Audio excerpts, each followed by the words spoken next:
Good day, good folks. You are listening to Talk That Keeps You Woke. And with your awakening, we hope that you will take in the information and knowledge we provide. So make sure you like and subscribe while you hop on this ride as we inform, persuade, entertain, and engage in discussion.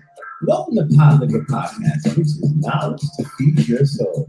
I may go one after Pod Liquor. I go by Dr. A, the Inquisitive One, a great debater, Mr. Slow Talker, a rhetorician, and an all-around nice guy, and a member of Alpha Phi Alpha Fraternity Incorporated. The other half of Pod Liquor is my home, my dear friend for more than 30 years, Kim Reggie Jackson Esquire, the legal one, Mrs. Creativity, never obnoxious, the gifted one, a terrific lady, and a member of Delta Sigma Theta Sorority Incorporated. Yo, we're back. It's been a minute. Thank y'all for being patient and waiting for us. So, to my partner, how was your past 2 weeks? Good morning, good afternoon, and good evening to everyone. I am well. My 2 weeks were good. This last week I spent, it's travel baseball season. And we just came back from Boston, Massachusetts with a big fat goose egg because we lost all 3 of our games. But it was a fun weekend. We got to go to talking about who lost. My son Justin's travel baseball team, DC Dynasty, 16U. We had 3 games in Boston, Massachusetts, and we lost all 3. So it was a long way to drive, about 9 hours there and 9 hours back. Long way to go for a big goose egg, but it was fun.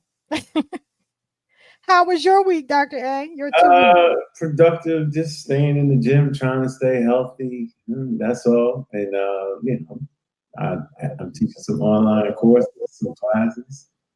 So that's just it. Thank y'all for listening to Pod Liquor Podcast, and those of y'all who ride with us every week. No, we start our show off with the wow for the week, and that stands for Words of Wisdom. All right, so our wow for the week is the first time for us. His name is Ralph Ellison.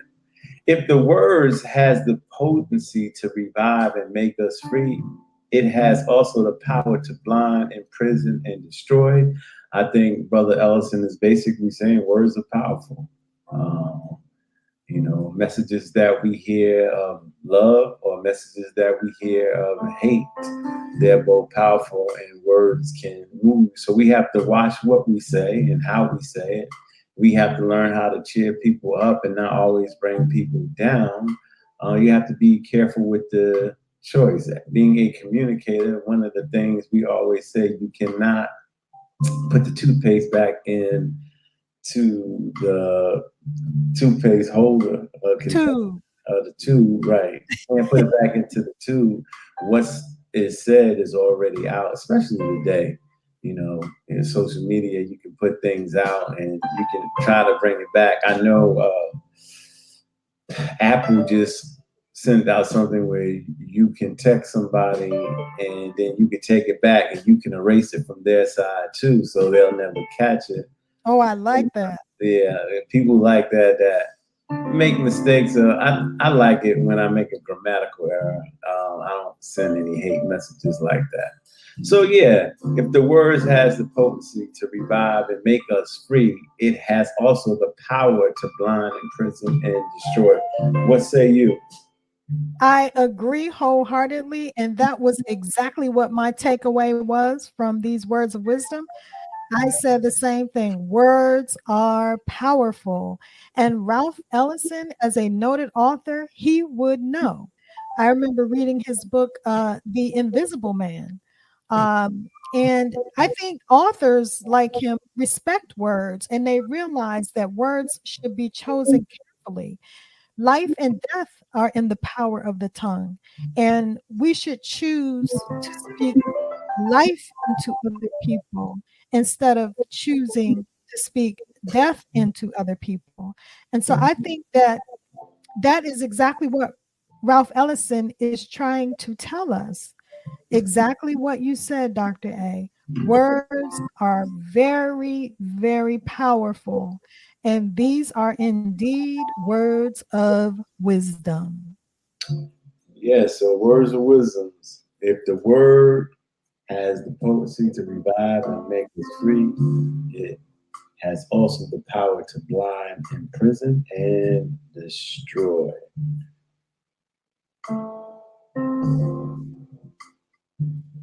All right.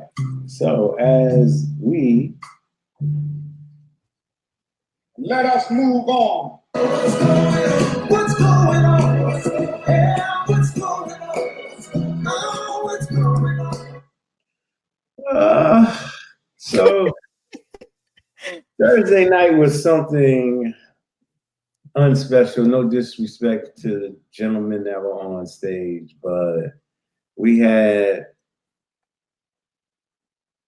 It was almost like you have an exam. You know, as a teacher, you put out an assignment and you found out like people really weren't prepared for the assignment. And then another way to look at it is you kind of know your students. You won. So in this case, the presidential debate, Donald Trump hadn't changed at all. So when you know your students, you mean like you know what to expect Yeah, to from expect. So, from yeah, I particular knew students Donald Trump was going to come out and with and lie. these lies and it's so insulting to people. Like he just thinks that, and we're going to get to Biden because this is what it's about. But Donald Trump thinks that he is so smart that everybody is just going to believe what he says. Because he just sits up there. If you just notice him, everything this man does is the best ever. Yes, or the You worst ever. it's the Yeah, best ever. Like, oh yeah, or everybody else is the worst the ever. worst ever. Right. Like, yeah. Now I've read the article where they had like 150 something presidential scholars vote on Mm-hmm. the best to worst president, and Donald Trump was the worst president. I didn't see one article putting him as the best president ever. Not one. But But you can't tell him that. no, not at all. But let's get to what we really want to talk about is Biden's debate performance. I, I'm gonna say this. I actually felt bad for President Biden, not as the president, just as an older guy. Mm-hmm. And I just thought the way he was moving out there, he shouldn't have been on that stage. Um, it was one night, like some people say, but if you watch the debate, you know how feeble he looked. And if he was sick, because as I don't know about you, as I get older, when I get sick, it takes a longer time to get rid of the cold that Yeah, we have. Like when you're younger, it seemed like that you cold bounce out back. 2 or 3 days. Now, like I can carry a cold for 2 weeks Right. and nurse it. And And that's why we have to be more careful with trying to avoid getting sick. well, that's true, but I'm Yeah. just saying if they knew he was sick, maybe they shouldn't have put him out there on stage. But was he sick though? Did they say he was sick? That's I heard that he has some sort of cold, but then as you get older, your memory fades. And But did you see him on the campaign trail the next day? yeah, but that's the next day. So that means he can go after, I'm sure after everybody told him close to him, like, yeah, it wasn't good. You got to bounce back from that. Like, you got to be, and I'm sure if he looked at it, he said, damn, you know. No, but to me, the biggest difference, like you said, the way he moved, he didn't seem to have a lot of energy during the debate, but then the next day he seemed more energetic. During the debate, he seemed his voice was like really hoarse and like strained, like he could be almost like he couldn't catch his breath. And then the next day, he was very clear and loud and energetic with his voice. And I was like, one night made all that difference. So something was clearly going on during the debate, for real. So I don't know if he was sick, like you Look, said, or I would what. say this: after that debate, they told him, and if he watched any of it, he saw it. So the next day, he had to come out and be super energetic. He had to, because if he was feeble again, they would say, "Hey, take him off the campaign trail." But He had. why couldn't they just do that before the debate? Whatever they did, whether it was rest or sleep or what, tea They and lemon probably and thought honey. he was. They probably thought he was all right. You know, he probably answers all the questions. He says, I'm good. And he went out there, performed. I'm telling you, what he did the next day was a bounce back because he had to paint a different picture after that performance the night before. That's all that was. That's where that energy came from. I have to show these people I'm not weak because But everybody, Shantae, it's too late now. That's okay, but it's not too late because he can have another debate. Like that's one night, you know. He ain't. I agree. I mean, here's the thing. I agree with everybody who's saying that it was painful to watch and it just wasn't his best performance. I agree with all of that. Like his Yeah, voice was not, it, he didn't sound powerful. He it didn't wasn't sound like, State of the Union, Joe. right. And I think he scored a lot of points during the State of the Union. So I agree with all of that. But my point is I don't think this really moved the needle one way or the other because me personally, I only watch honestly, and I'm just gonna be honest about it, kind of for like I hate to say it, but like almost like entertainment purposes. Because I think like if you were a Trump supporter before this, you were a Trump supporter after this debate. If you were a Biden supporter before this debate, you were a Biden supporter after the debate. And if you are someone who was undecided, in my opinion, I don't want to offend anyone, but you basically brain dead. I mean that's the thing. If you I don't know how you are undecided between these two candidates. Most people will say, I would prefer someone else. I wish we had other nominees. So I that's wish we had why they someone. would be undecided. Republicans might say, I wish we had someone other than Trump. Democrats might say, I wish we had someone other than Biden. But Those for are people, undecided. no, I don't think so. This is what I'm saying to you. Because those people, if you know a little bit about politics, you know that at this late stage in the game, the election is in November. There's not nobody else is coming. This That's is it. not true. This is it. We went through the process. That's not true. Chances are it's possible, but what I'm saying, it's very, very, very unlikely. We This, don't know that. And I'll say name me another time in okay, history. name me another time we had presidents this old. Name me another time Name in me history. another time No, in listen to what I'm telling you though. Name me another time in history when this late in the game, a couple of months before the election, the nominees were switched out after the primaries. Kim. Name me another time in history where we had a presidential candidate that was running that was I able. will answer your question after you answer mine. I said no, we haven't. And Never. Right. name me another time where we had an 82-year-old candidate. But this is the never. But what I'm saying to you is what I'm saying to you is that for those of us who are realistic about where we are, and these are the two nominees, you at this point have already made a clear choice.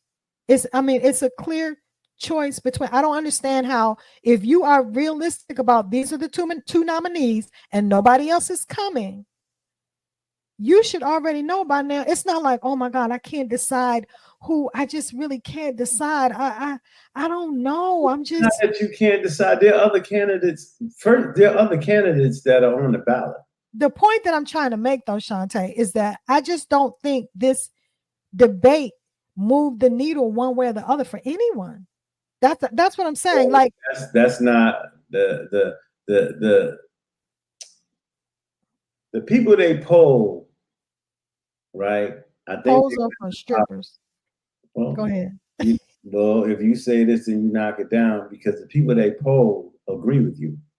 They agree that Oh, they thought that. Well, put it this way: they agree that Trump is a perpetual liar. They said that his lies were obvious and on stage, and they don't know who he thinks he's fooling. But they also thought that Biden was good on the policies, but he appeared to be weak. So some people say a vote for Biden is a vote for Kamala Harris. That's the only reason why I will vote for Joe Biden, because of Kamala Harris. I'm being honest with you, because I don't think this brother going to finish his term out. I think that not because oh, you're okay. Let me ask you this: if Vice President Kamala Harris was not on the ticket and someone else was, no, that's not what I mean. What I mean is, if yeah, If let's say, Mitt yeah. Romney was on the ticket against Joe Biden, I would be more likely to vote for Mitt Romney than Joe Biden. Okay, that's the question I was trying to get to. Something. But let me say this. Sometimes I vote. You got to look at the down ticket. I just think, no offense to Biden, debating is hard. Running a country is super hard. I just think at 82, what he looked like last night is, from all the work they're putting him through. Like, he's still an 82-year-old man in the No, job. At the okay, job. that's true. But let me go back to Can I finish? Oh, I thought you were No, finished. he's still an 82-year-old man, and the job as president is not easy. It is a grueling schedule that you have to be up around the clock, and I don't think he's ready for that. So Okay, I my don't. reason to stay to vote with him is because I think he has a vice presidential candidate, vice president that's excellent, and I think that she would do a great job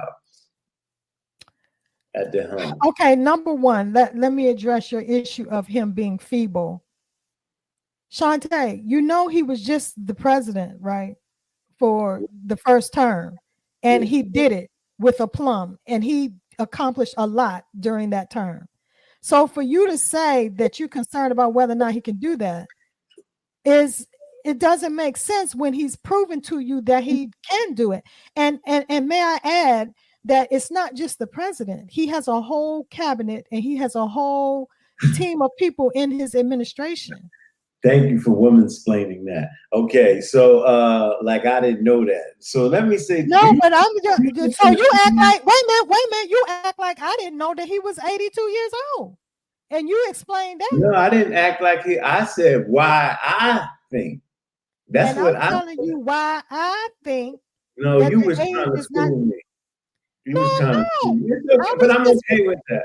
I'm No, okay I with was just raising an issue to let you know that he's not working by himself. that. Regardless of who the president is, they have a whole cabinet and a whole administration that Thank is you for telling me implementing. that. No, Thank but you for telling me I that. think people forget that. I'm not trying to Can, let me ask you a quick question. This is a insult quick your question. You intelligence. can go on. A quick question. Do you watch CNN, MSNBC like on a regular basis? No. Okay, I do. There have been words out there about Biden even before the State of Union. That's why they were surprised he did what he did at the State of Union. That the job is becoming a little bit too much for him. And all they're saying is just from a health standpoint.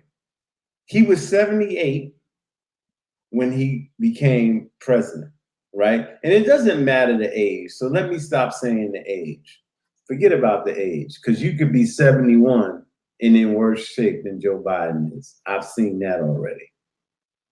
What I'm particularly saying is that is a demanding, stressful job. And I do know he has a cabinet and a team that's going to help him run the country. But I'm saying, looking at him is a symbol of the United States.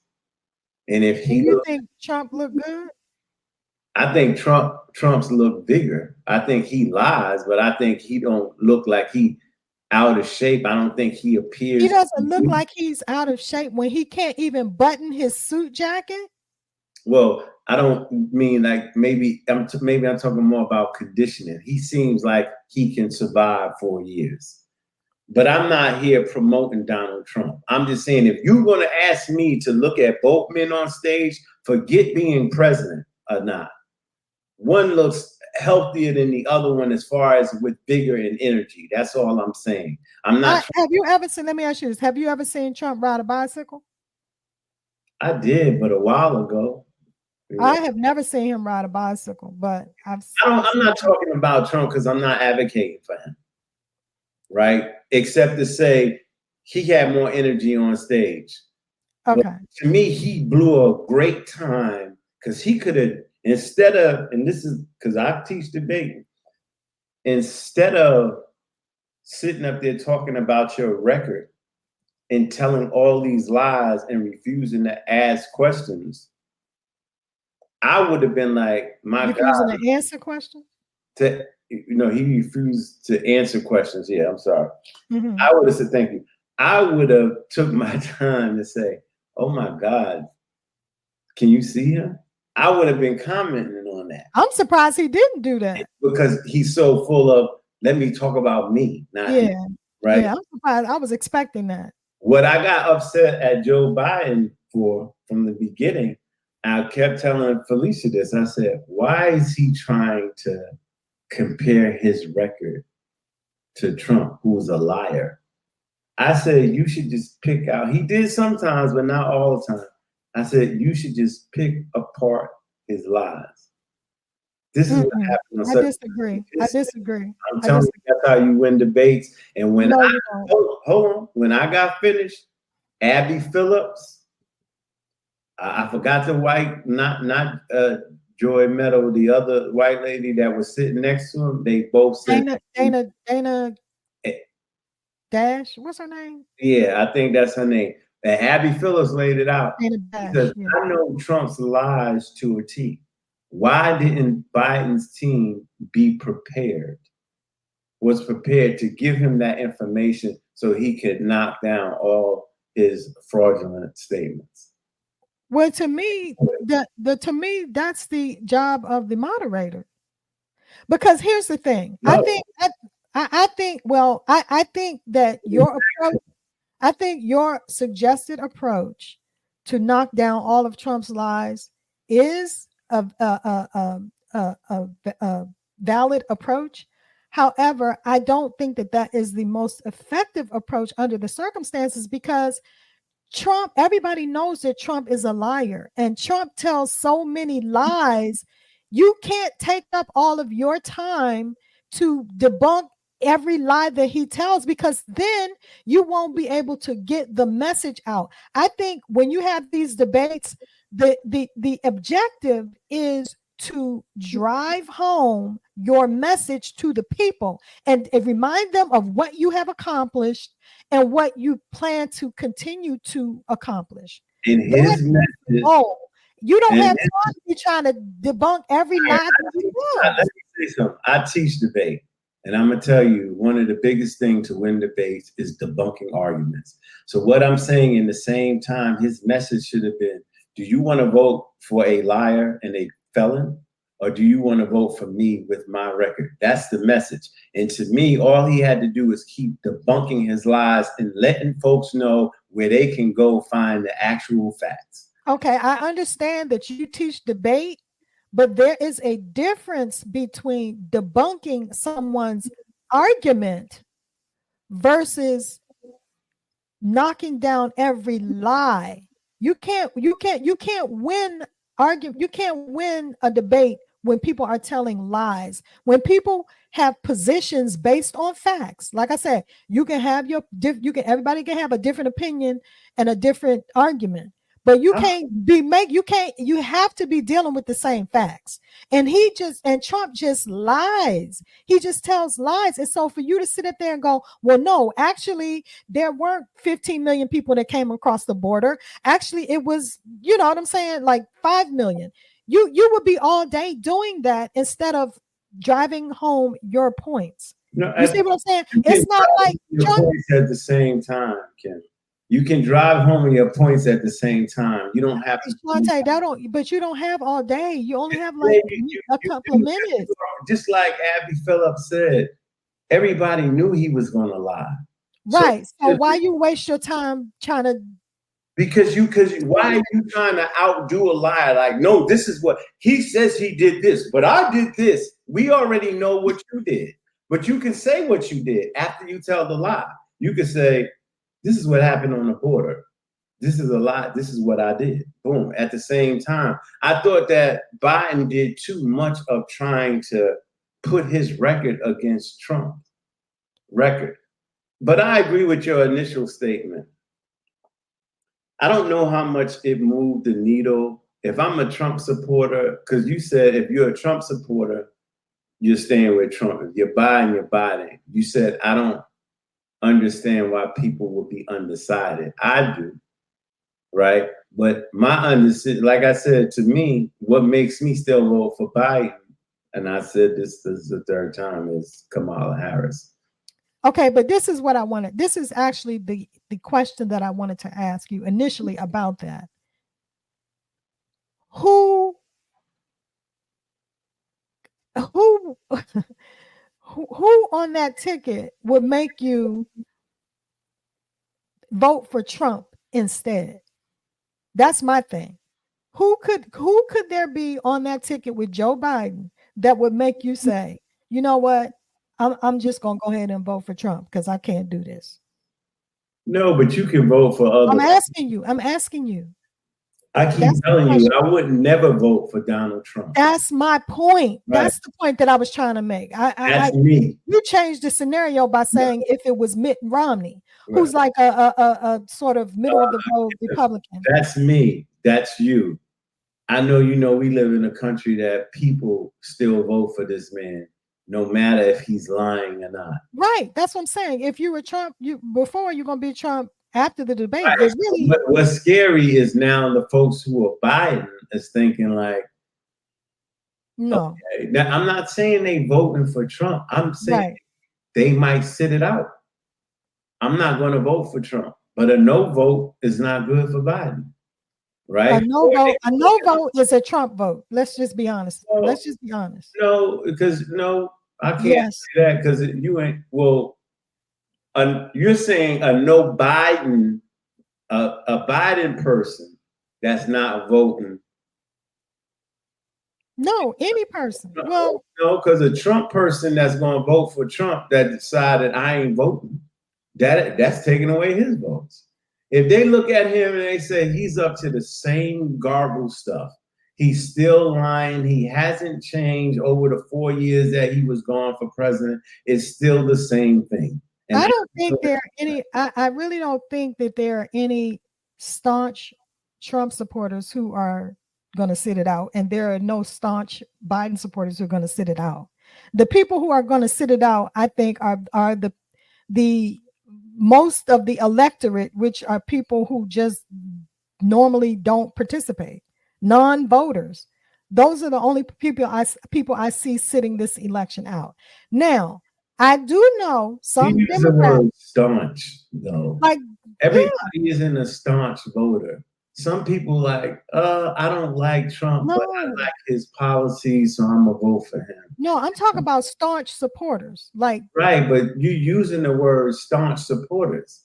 They're just regular supporters. That's not staunch. That don't really love Trump. They're just Republicans, and they're gonna vote the Republican ticket. And this year they could be like, I'm gonna sit this one out because I don't want to vote for him. Okay, well, I really don't.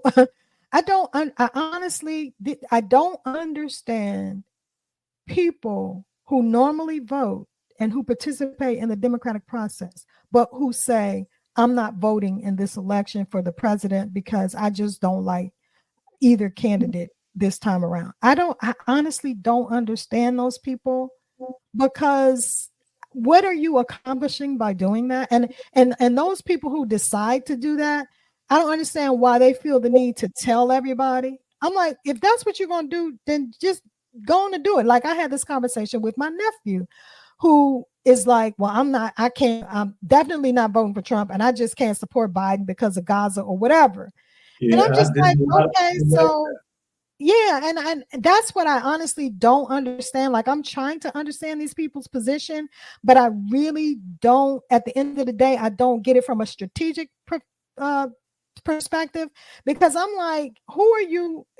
I guess this is a protest vote, and I'm like, who are you hurting? Like, how are you accomplishing anything by sitting it out? I don't. I honestly don't. They have, they have the right to set it out. So let me tell you why.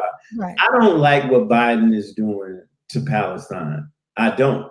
A lot of people don't. They don't want him there because of that. They don't want to vote for him because that's evil. A vote for Biden is still a vote to the death of Palestine people. I get that, but do people understand that? I'm not going to vote. No, I understand that. I honestly do. I honestly do, and I don't fault anyone for having that position. But my question is, do people understand that this is U.S. foreign policy? So regardless of who's sitting in that seat, you get the exact same result. Like, do people really? Yes, you do. No, yes, you do. Yes, you do. You have the last word. You are the commander in chief. You can say, pull away. Don't give Israel support. You can say that you are you're not, like I said, you are in charge. So if I'm there, I would have been saying, yo, Israel, if y'all don't pull out the violence, this is what we doing. We pulling away. And he's not doing that. He's sitting up there still saying, that is diametrically opposed to U.S. foreign policy. Who? That's diametrically opposed to U.S. foreign policy. That would be just like the United States saying, we are no longer we don't support England. It's just it's a violation of U.S. foreign policy. That's why they only we support That's Israel. Why they would vote for me. They wouldn't vote for me because I'm diametrically opposed to that. Right, but do you understand what? Like, I don't understand why people don't get that, regardless of who is sitting. Let me ask you a question. How does Trump hurt you and your husband when he's in office? A lot of people say he's better for you. He's better for you and Big Ryan if he's in office. What? No. Yes. No, because here's the thing. That's what, even if that's what people think, that's not what I think. And so my one vote is going to go the way I think. But what do you think? Trump is not better for me if he's in office. Why not? I don't, because of all the reasons that I ran down before. Go ahead. He's a racist. There you go. Stop right there. He's stupid. He killed 1 million people because he denied the severity of the pandemic. He wanted to execute 6 young teenagers and accuse them of murdering and raping a woman when they were innocent. He still has not apologized for that. Can you stop? Well, it's a long list. Yeah. Right. I don't want you to go down the whole list. Right. But the reason why you're picking him has nothing to do with politics. The reason why I'm picking who? The reason why you're not picking Trump has not a lot to do with politics. It has to do with the person he is. No, it has to do with politics as well.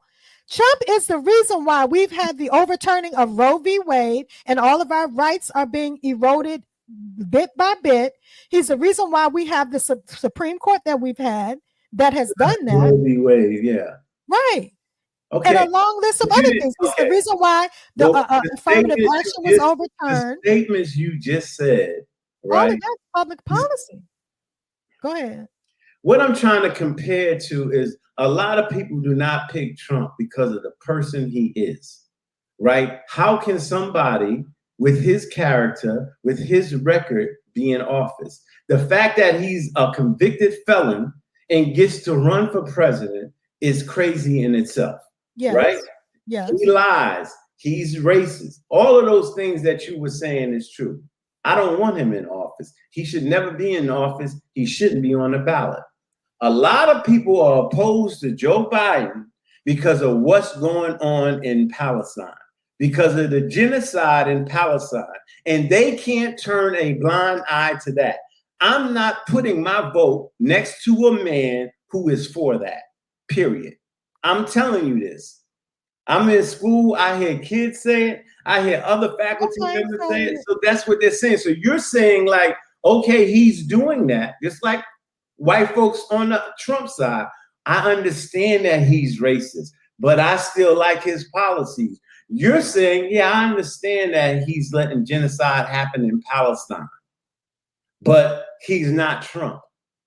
That's basically what you're saying. Am I right? I'm not. No, Okay. I'm not. That's not what I'm saying. Now, that's not to say that that may be what. That's not to say. That's not to say that that's not what other people are saying. That's not what I'm saying. So there's okay.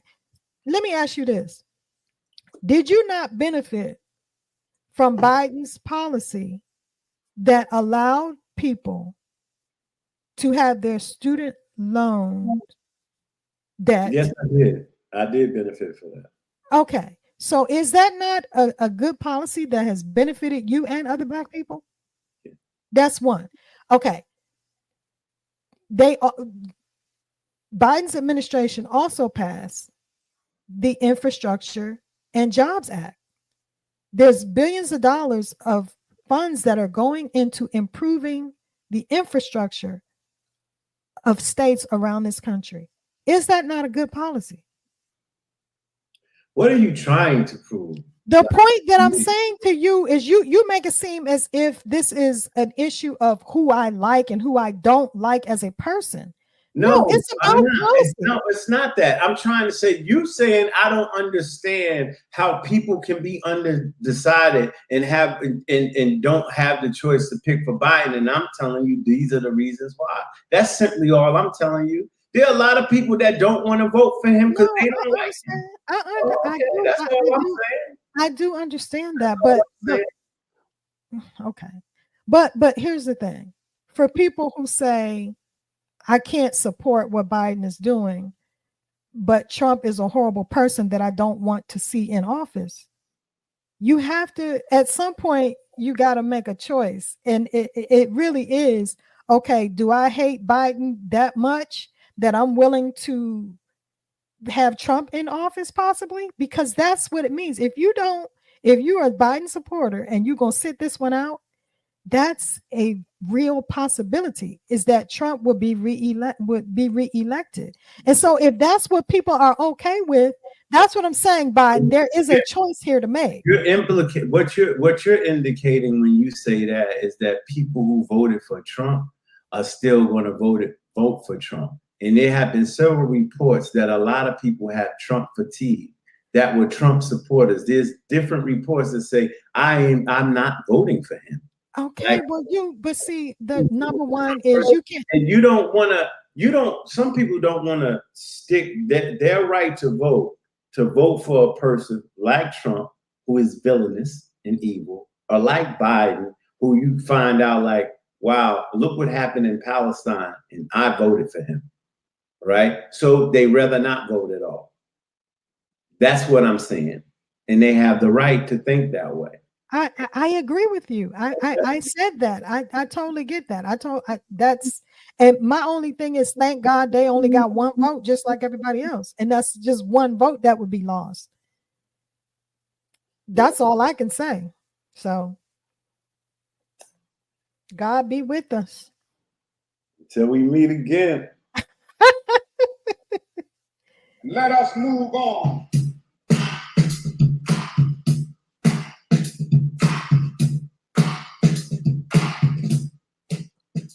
All right. The denouncing of Black Greek letter organizations. Wow. I see you got the Divine Nine up here. 1, 2, 3, 4, 5, 6, 7, 8, 9. Divine Nine. Alpha Phi Alpha, Alpha Kappa Alpha, Kappa Alpha Psi, Omega Psi Phi, Delta Sigma Theta, Phi Beta Sigma. Zeta Phi Beta Sigma. Zeta Phi Beta Sigma Gamma Rho, and Iota Phi Theta. Yeah, Iota was founded at Morgan State. But AKA Omega, Delta, Sigma and Zeta. I don't know where Sigma Gamma Rho was found. Maybe at Howard too, but all of them were at Howard. Yes. Alphas, Kappas, and Iotas were not found at Howard.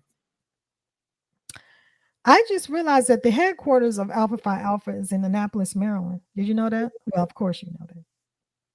Maybe you don't know that. I don't know. They moved? Well, that's what I thought. They're in Baltimore, Maryland. Oh, that's what, did I say? Annapolis Women Headquarters Annapolis. of Alpha. I was about to say, that's something I didn't know. I thought I read that. Hold on. They're on Charles Street in Baltimore. Okay. Some of the organizations are in. Is any in Chicago? Which one you talking about? So I remember when I was selling the records, I had called every organization except IOTA. Okay, you're right. Of course, you're right. The headquarters of Alpha Phi Alpha Fraternity Incorporated are located in Baltimore, Maryland, on Paul Street. Yeah. Okay. Well, Delta Sigma Theta Sorority Incorporated headquarters. Yeah, I meant to say Paul Street, not Charles Street. All right. So, what's the situation here? We had a little warm-up discussion about this. I'm a recent member of the Divine Nine, but I'm a dedicated member. I'm a financial member. I know that's right. And I'm very involved with the fraternity. I hear the rumblings about denouncing in religion, like there's a conflict, a spiritual conflict, I guess. Some members, former members, I should say, have with Greek letter organizations calling them evil. Now, I don't like the word evil, but there have been some evil things done to, especially back in the day, to pledgees, right? So if they were denouncing the organizations because of that, I can't knock them. But some of the stuff that they're saying today is just, I feel it's not making sense. The adultery and things of that nature. Somebody has to school me. I'm not trying to say this doesn't exist, but okay, you meant idolatry, not adultery. Said idolatry, and not adultery. Okay, hold on. Let me look it up because it's a specific word, and I want to make sure. No, I think it's idolatry. Idolatry. Listen. Idolatry. Yes, idolatry. IDOLATRY. Idolatry. So basically, it's the worship of idols. Yeah. Idolizing. The worship of idols is called idolatry. Yes. So yeah, they're saying, yeah, people are worshiping idols if they are members of a sorority or fraternity. I just want to make sure I get that because it sounded like you said adultery, and I just don't want people to get that confused. Idolatry. Yes. All right. Yeah. Worshiping idols. Now I can say I don't feel like I do that in my sorority. Do you feel like you did that in your fraternity? No, me either. I wouldn't know the idol to worship. Right, exactly. So yeah, this is, and you had mentioned you could see if somebody was treated poorly. The hate that used to take place. But that's not one of the issues that was raised in the article, though. No, that's what I'm saying. Like I could see if it was that. That's not one of the issues. You're exactly right. Right. So I think, did you get out all of your thoughts about it? Yeah. I don't want to cut you off because I just feel like if people are denouncing their fraternity or sorority, because of their religious beliefs, and they believe that this contradicts their religious beliefs, then I understand that they can make that decision and they can decide to walk away from the organization. But I don't understand why they feel the need to publicly denounce the organization and malign the organization and disclose proprietary information in the process. For example, they might say, well, in my particular sorority, we do X, Y, and Z during our chapter meetings. And if we do in my religion, if you're doing X, Y, and Z, that's a sin, or that contradicts a particular scripture in the Bible. Like, to me, that's not necessary, because going in, when you go to, what do they call these meetings that people go to learn about the organization? Do they still call them rushes? And smokers, yeah. Okay, so if you go to a rush and you get information about the organization and they're telling you, okay, this is what we're about, this is our mission statement, this is what we these are the activities that we are involved in. These are our four main thrusts. This is where we do our work in these particular areas. And this is what is going to be required of you. You have to pay dues. You have to attend this meeting. You have to do, going in, this is what you're going to do. To me, if you're a religious person, you would know at that point that this is not consistent with my religion. Okay. And I understand if you are not religious before and you become religious after you join. I get that. And you feel like something contradicts your religion, then all you got to do is walk away. All you got to do is fade to black. You do not have to drag down the organization with you when you leave.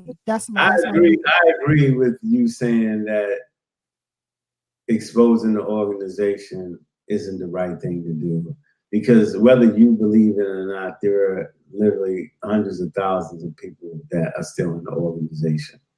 That's one. But two, I can't really agree with your rush and smoker statement, because at the rush and the smokers, a lot of stuff that they're talking about, rituals that the organizations have, are not revealed. And they're not going to be revealed until you go through the process. Okay. Now, after the process and you initiate it and you don't like it, well, there was one lady in the article that did so. She did what? That she just was initiated, and then she denounced it right after she was initiated. And she said there are certain non-negotiables that she was unwilling to continue to compromise on. Yeah. She said there were instances where she felt religious conflict, as well as what she considered, quote unquote, manipulation of scripture. Quote, manipulation of scripture, that caused her to want to rescind her membership. And so my thing is that's fine. Like you have Why every did you stop then, though? Huh? Why did you stop and drop line then? That's what I would say to her. When you saw that going on, why didn't you say, I can't be a part of this anymore? Oh, no, but like you said, there's certain things that you're not going to be privy to until... She was actually going through the process. See, at the rush, they're not going to tell you what the process is. They're going to put their 5 points in. But Shantae, there's certain things that you don't know until after you cross. Yes or right? Because how you going to go to a chapter meeting when you're not a member of the organization yet? Just because you're pledging don't mean you know. You don't, they don't tell you, Shantae, they did not. They don't tell you the rituals of the chapter means, but you see the other. What I'm saying is, hold on, back up. There's nothing in the rush really, or in the smoke really, is going to make you not. Is going to conflict with your religion. That's what I'm telling you. What I'm asking you though is, during the initiation process, are you telling me that you know the secret handshake and you know the secret motto and you know all that stuff when you are pledging? Is that what you're telling me? I'm not going to reveal anything. But that's my point of what I'm saying to you is there's certain things that you're not going to know until after you cross and become a member of the organization. Yes or right? You can't even answer that. No, but I'm saying nobody, I think everybody, this is public information. Nobody is wearing letters and symbols from an organization before they cross. That's a different question. It's the same issue though. No, it isn't. The point that I'm making to you, I think everybody, this is common sense. You're not going to know everything about an organization that you're not a member of before you become a member of the organization. And just because you are going through an initiation process does not make you privy to all of the goings on of that organization. Yes or right? That's all I'm saying. Okay. Yes or right? What I'm saying to you is, no, you're wrong on that one. I like your yes or rights usually, but no. What is that? No and wrong. You know it wrong. All right, so that's what I'm saying. What I'm saying is enough that's going on during the process that can make you feel okay. That's different. That's a different story. I think we're both saying the same thing. Okay. You're saying, I think we're both right. There are some things that you're just not going to know until you become a full-fledged member of the organization. But hold on. But I think what you're saying, and I agree. I think what you're saying, and I agree with what you're saying, is that there is enough that you would know during the process that could sway you one way or the other. That's why I asked, why didn't the young lady drop line? But I think it's reasonable to assume that whatever caused her to change her mind just wasn't disclosed during the initiation process, and that's totally possible. It's totally reasonable. Her faith, I think that's what it is. Not her, though. She just not her, because she just had initiated. A lot of other people, I think, they grow in their faith, and right, yeah, she may have changed or evolved. A bad experience with a member, you know. But I think the bottom line for me is that there is everything should be done. Now, if this person is like super religious, and I'm assuming that we're talking, I shouldn't make this assumption, but I'm assuming that we're talking about a Christian. Like Christianity, if you're a Christian, you know that everything must be done in decency and in order. And I think that if you are a Christian, you understand being under authority, whether it's authority of the law, authority of a person in authority. So the point is there are rules and regulations that must be followed. And there is actually a process that you can go through when you are no longer when you want to rescind your membership and you no longer want to be a member of an organization.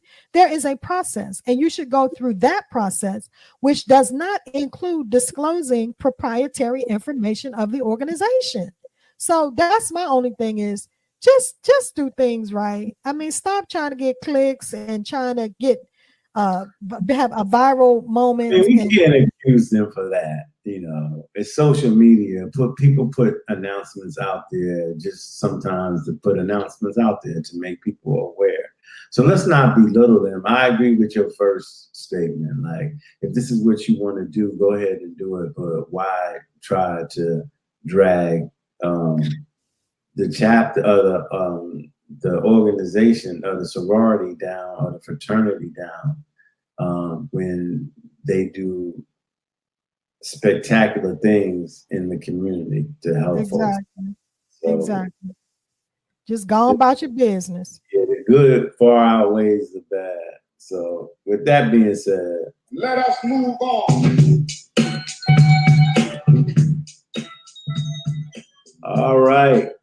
Justin Timberlake.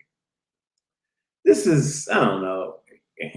It's bad because you could have killed somebody. That's what I said. He was drinking a lot out on Long Island, way out in the Hampton, Sag Harbor. Somebody in the article said that he was drinking other people's drinks. One of the articles also said that there was a lot that they found in his body. One of them was a drug that I think prevents the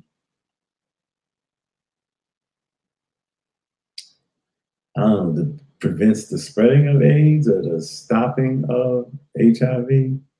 But then there was another one that contradicted that all these things weren't in his system.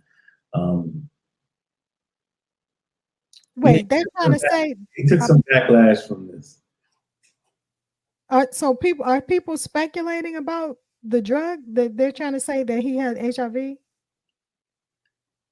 They said that medicine was inside of him. That's what he tested upon, and then there was some combatants to that. Wow, I hadn't heard that one. I just heard that he had this one martini that was in the James Bond movie. Did you hear about that? Yeah.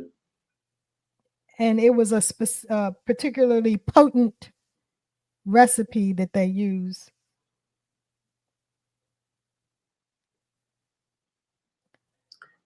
Everybody in the club getting tips. You, to me, at your status in your wealth, whatever your wealth is, sometimes we assume their wealth and it could be far diminished. I would think that you would have a driver if you're going to go out on the town. I know I would. If I was a certain level of wealth and I wanted to go out, just like my neighbor across the street, he takes a lot of Ubers. He said, man, when I go out, I never drive. I always take it. He said, so this is what I was referring to, Shantae. I hear you about getting a driver, especially when you're somebody of his means. It's like, it's so easy to do. But there's no defense to driving under the influence because you can't kill someone. But what if you meet friends out and you have no intent, like that wasn't your intention to be out drinking and it just happens and you drove to meet your friends at the event. So you may go out not intending to drink, but I would think that someone of his means would have a driver anyway. Like if I had a lot of money, I would definitely have a driver because who the heck wants to be driving all the time? That's just too much.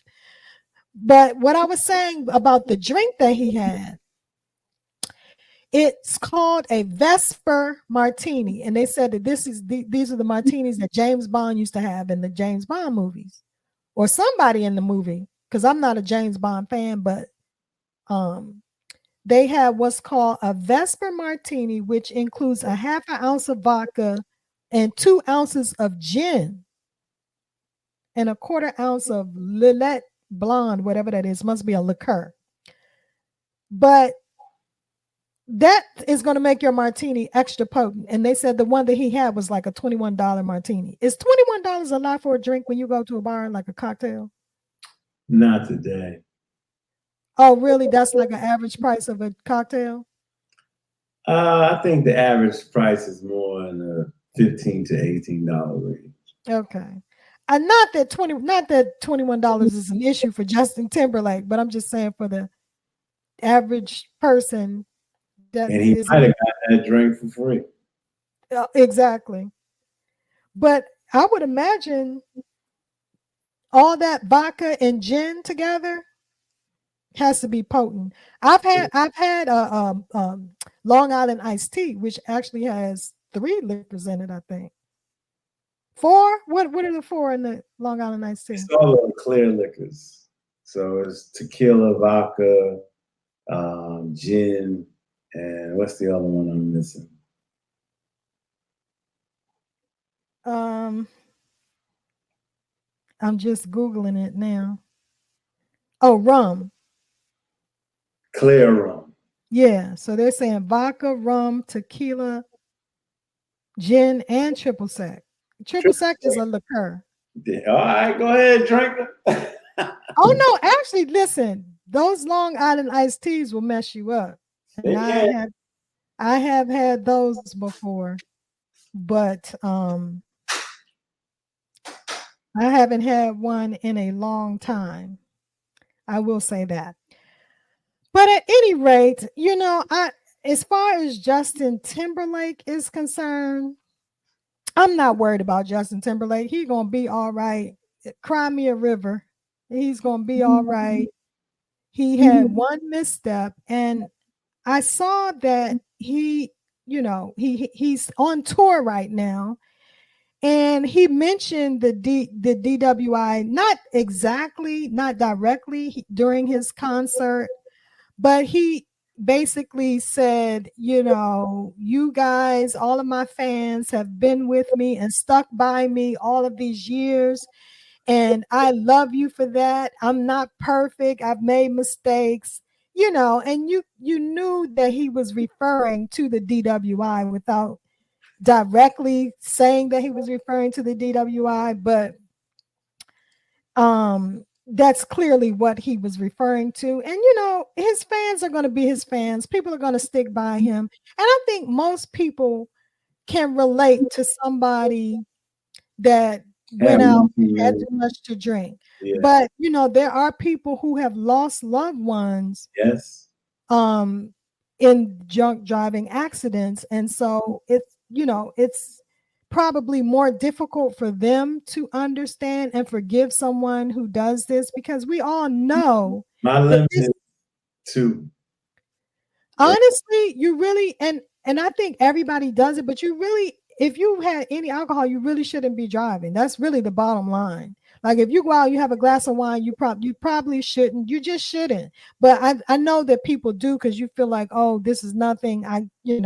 But alcohol does it does affect your reflexes and stuff like that. So you can't be as it depends on your body weight, and there's a lot of things that figure into it. What you can do is have a breathalyzer thing in your pocket that you can blow it or go into your phone, and it'll measure it, and it'll tell you where you are. If you're anywhere close to it, then yeah, don't Uber home or have somebody drive you home. I get that.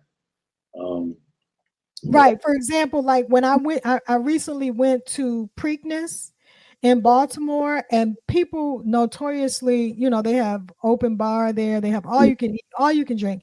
And people notoriously go and they have a good time and they have as many drinks as they want and stuff like that. But I noticed like a lot of people come in groups and they get like a van or like a to me, if like, okay, I told you about that night. I had more than the drinks.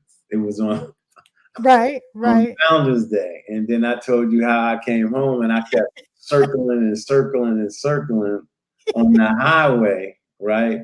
And I said to myself, okay, I can't have these out anymore when I go. Right, exactly, right. Exactly. But the drinking is not the same, If I feel like I'm and I don't have a ride, I'm gonna sit there, I'm gonna drink water, and I'm gonna sit there for 2 or 3 hours until you get sober. Yeah, like I clear up. Right. So that's what I would do. But that's what I'm saying. It's like you rather have Ubers. You might exactly. It might be an extra 60 something. It could be $70 for the Uber, like there and back. But you know what? It's worth it. It's worth it. If you get home safely and you make sure everybody else on the road is safe, it's definitely worth it. All right, it is. But as we get older, alcohol affects us differently too. That's another thing. Yeah. You can't hang out and drink all night like you used to when you were in college. Let us move on.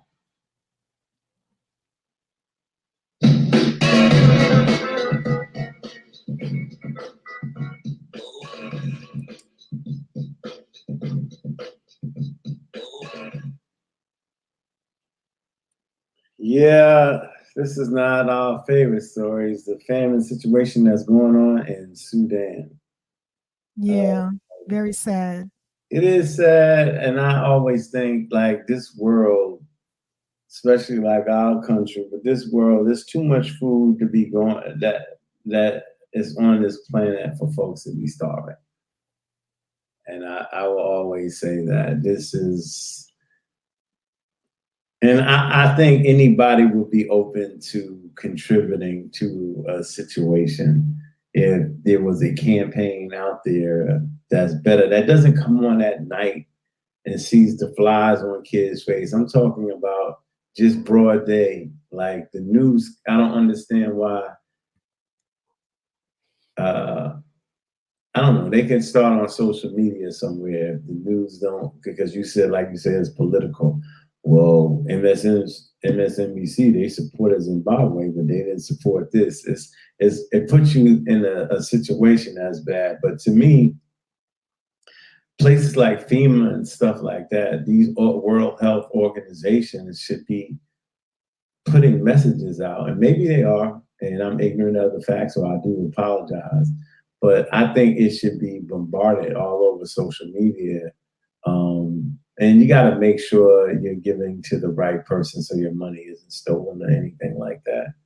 But I think there's something that can be done. And I know you talk about it's not the raising of money, is how they get the food because of the corruption. And I feel like the UN can send in their military, and other countries can sacrifice their military to make sure these people are getting fed. Well, you would think, but I think the problem here to me is that this unfortunately is a situation that is being caused by the people within the country. And that's what's frustrating to me, because it's not as if, for example, A small group, though. it's not as if the land has been there's been a natural disaster which is preventing the crops from being harvested, and so there's no food in Sudan. Like that's not the issue. The issue is that you have two warring factions inside the country that's preventing aid from getting to the regular citizens who are being used, in my opinion, as pawns in this dispute between two generals. And that's when other humanitarian countries need to come in and make that cease and desist and bring food in safely and set up tents and warehouses where these folks can eat and keep an eye on these two factions. Okay, you know how people have been trying to they can have them sit down at a table and talk out their stuff instead of warring out, because the episode of famine should not be going on. I don't care what political situation there is. People should not be without basic necessities or access. And it's the same for the people in Gaza, right? Yeah. The food should get to them, but it's not getting to them because people are blocking it. Right, but that's why you have to. So it's not that simple. It is that simple. I'm tired of hearing that. If it was that simple, then it would be happening. No, it's not being done because you don't want to go and see. Other times you go in and invade this America, it kills me. And then in France and all of these countries, any other time you go in and colonize these countries and you do different things to them. Now they need aid and assistance so to make sure that they eat. And you can say, look, I don't care what y'all are doing or how are y'all warring. These folks are going to get food, period. Let me ask you this. How do we decide in our media, like what gets attention and what doesn't get attention? Because of course we've heard about the Palestine and Israel. We've heard about that. I haven't even heard about this Sudanese issue, and where the people there's a famine in Sudan and people are dying of starvation. 14,000 people have already been killed, and 10 million people have been displaced from their homes. Died from it. What? They died, right? 14,000 people have been killed, and 10 million people have been displaced. Killed. What?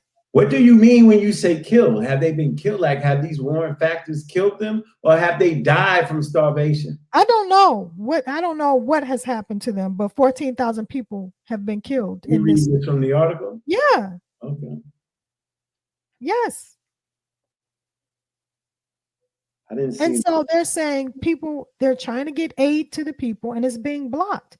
You have basically you have a dispute between the generals or the leaders of the Sudanese armed forces versus the rapid support forces. So you have these like rogue organizations inside these countries that for whatever reason they try to take over. And so then you get these power struggle between these two rival generals of these organizations. And the people, the citizens, innocent civilians get caught in the crossfire. And so that's what's happening here. And that's what's so frustrating about it, because it's almost as if the country is causing its own problem. But this is what happens in these corrupt countries. And this is corruption of the highest order. But again, it's interesting how certain humanitarian crises are highlighted in our media and some aren't. What? Take precedent over another. Right. And I think it's because this is a black country. That's what I think. And also, like, what resources that Sudan has. I said I was going to Google that. So you feel like because the United States does not value Sudan, they're not intervening in this? Not just the United States, other countries. So if there was something to gain from the land or some resources to be had, we would see more intervention. Right. I hear you. They got gold, uranium, chromite, gypsum, mica, marble, and iron. One. And the other thing about it that's frustrating and disappointing is that they're saying that they can't get humanitarian aid to the people, but weapons are able to flow into the country for both sides to continue this war. So it's almost as if, honestly, I feel like the world is standing by and basically facilitating the destruction of Black people. Well, so y'all go ahead and kill yourselves, and then we'll come in and we'll take over. I would say the death is kill yourselves. Sudan. They don't care about Black lives. I definitely agree. I'm not going to argue that statement at all. That is because that is just not. That is something that we should have fixed easily to me, and we don't have it fixed. All right, so let us move on. Oh, sorry. Why are you sorry? Oh.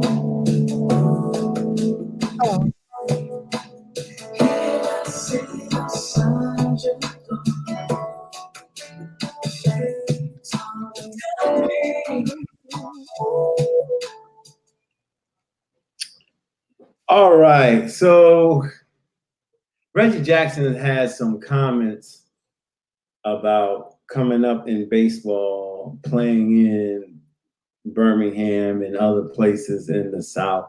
We're just going to let you hear it.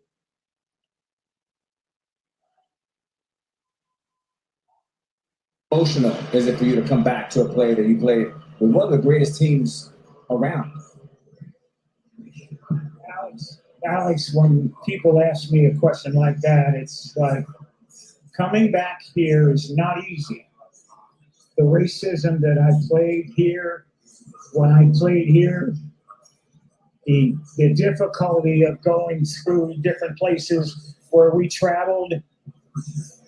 Fortunately, I had a manager and I had players on the team that helped me get through it. But I wouldn't wish it on anybody. People said to me today, I spoke, and they said, "You think you're a better person? You think you won when you played here in Concord?" I said, I would never want to do it again. I walked into restaurants and they would point at me and said, "The nigger can't eat here." Mm. I would go to a hotel and they said, "The nigger can't stay here." We went to Charlie Finley's country club for a welcome home dinner and they pointed me out with the N-word. "He can't come in here." Finley marched the whole team out. Finally, they let me in there. He said, "We're going to go to the diner and eat hamburgers. We'll go where we're wanted." Fortunately, I had a manager, Johnny McNamara, that if I couldn't eat in the place, nobody would eat. We'd get food to travel. If I couldn't stay in a hotel, they'd drive to the next hotel and find a place where I could stay. Had it not been for Raleigh Fingers, Johnny McNamara, Dave Duncan, Joe and Sharon Rudy, I slept on their couch 3-4 nights a week for about a month and a half. Finally, they were threatened that they would burn our apartment complex down unless I got out. I wouldn't wish it on anyone. I wouldn't wish it on anyone. The year I came here, Bull Connor was the sheriff the year before. And they took minor league baseball out of here because in 1963, the Klan murdered 4 black girls, children, in 11, 12, 14 years old at a church here and never got indicted. It was, they were from the Klan. Life magazine did a story on them like they were being honored. I wouldn't wish it on anyone. At the same time, had it not been for my white friends, had it not been for a white manager, and Rudy, Fingers, and Duncan, and Lee Myers, I would have never made it. I was too physically violent. I was ready to physically fight some. I'd have got killed here because I'd have beat someone's ass, and you'd have saw me in an oak tree somewhere. Reggie, I can't even imagine. It's awful you had to go through that, but appreciate you sharing the rawness and the honesty of it with our audience. I mean, really, we love your ex. Yeah, thank you. Quick history lesson, right? That's a great history lesson. Reggie Jackson telling us all about. Wow. So those were the powerful words of Reggie Jackson, and of course, I would say bravo to him. I've been a fan of Reggie Jackson for a long time. I remember when he came to the Yankees. I remember the arguments he had with Billy Martin. I remember how outspoken he was. And this was in the 70s. I was a young kid. I was like 7, 8 years old, just starting to play baseball. And I just think that him even using the word nigga was like powerful to remind people like, that hurt is still inside, and it carries on and over. So bravo to Reggie Jackson. I agree with what you said. We witnessed history here. This was a real live history lesson. And he's clearly a living legend. And so to hear directly from him about his experience, I think was very powerful. And I love the fact that the other men on the panel just let him express himself. They did not interrupt him and they just let him go. I feel like they could have let him go longer. I don't even know if he was finished at the end. I really don't. But they let him tell his story in an uninterrupted manner, and I think that's what was necessary. There was more, but it was kind of chopped up because it took me a while to find just the meat of it when Alex Rodriguez asked that question, and I thought that, and I love it because I think he was probably just sort of throwing him a softball, no pun intended, hoping, just thinking that it was going to be a fluff answer, like, oh, it's great to be back here, and like a fluffy canned answer. I don't think they were expecting him to go where he went with it, but I love the fact that they allowed him to do that, and they just sat back and they listened. And I think it was important for America to hear that, because you might read about the history of black people having to be in the Negro Leagues because they weren't allowed in the MLB, and we talked about how now they're including the statistics from the Negro Leagues into the MLB now. I think they're trying to make an attempt to right the wrongs of the past, and you may hear stories like that and read about stories like that, but to hear someone recount their actual experience is a whole other it's a whole other phenomenon in my a whole nother feeling. It's I get this when I teach sometimes, but yeah, this was in the major leagues actually. That right. You heard rest in peace of Bill Russell. He talks about the time when he played in NBA. He had the same experiences going down south. Rest in peace to my dad. He used to talk about when he made his trips down south, that he would hate it. So what I try to tell people sometimes is just like, we not too many generations past. Exactly. But here's it's still there, and it's passed down and it's carried.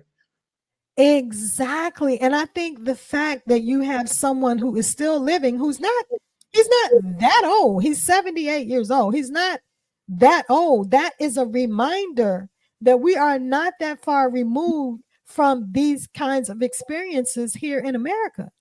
That's the point that I'm making. And I think it shows us who we are.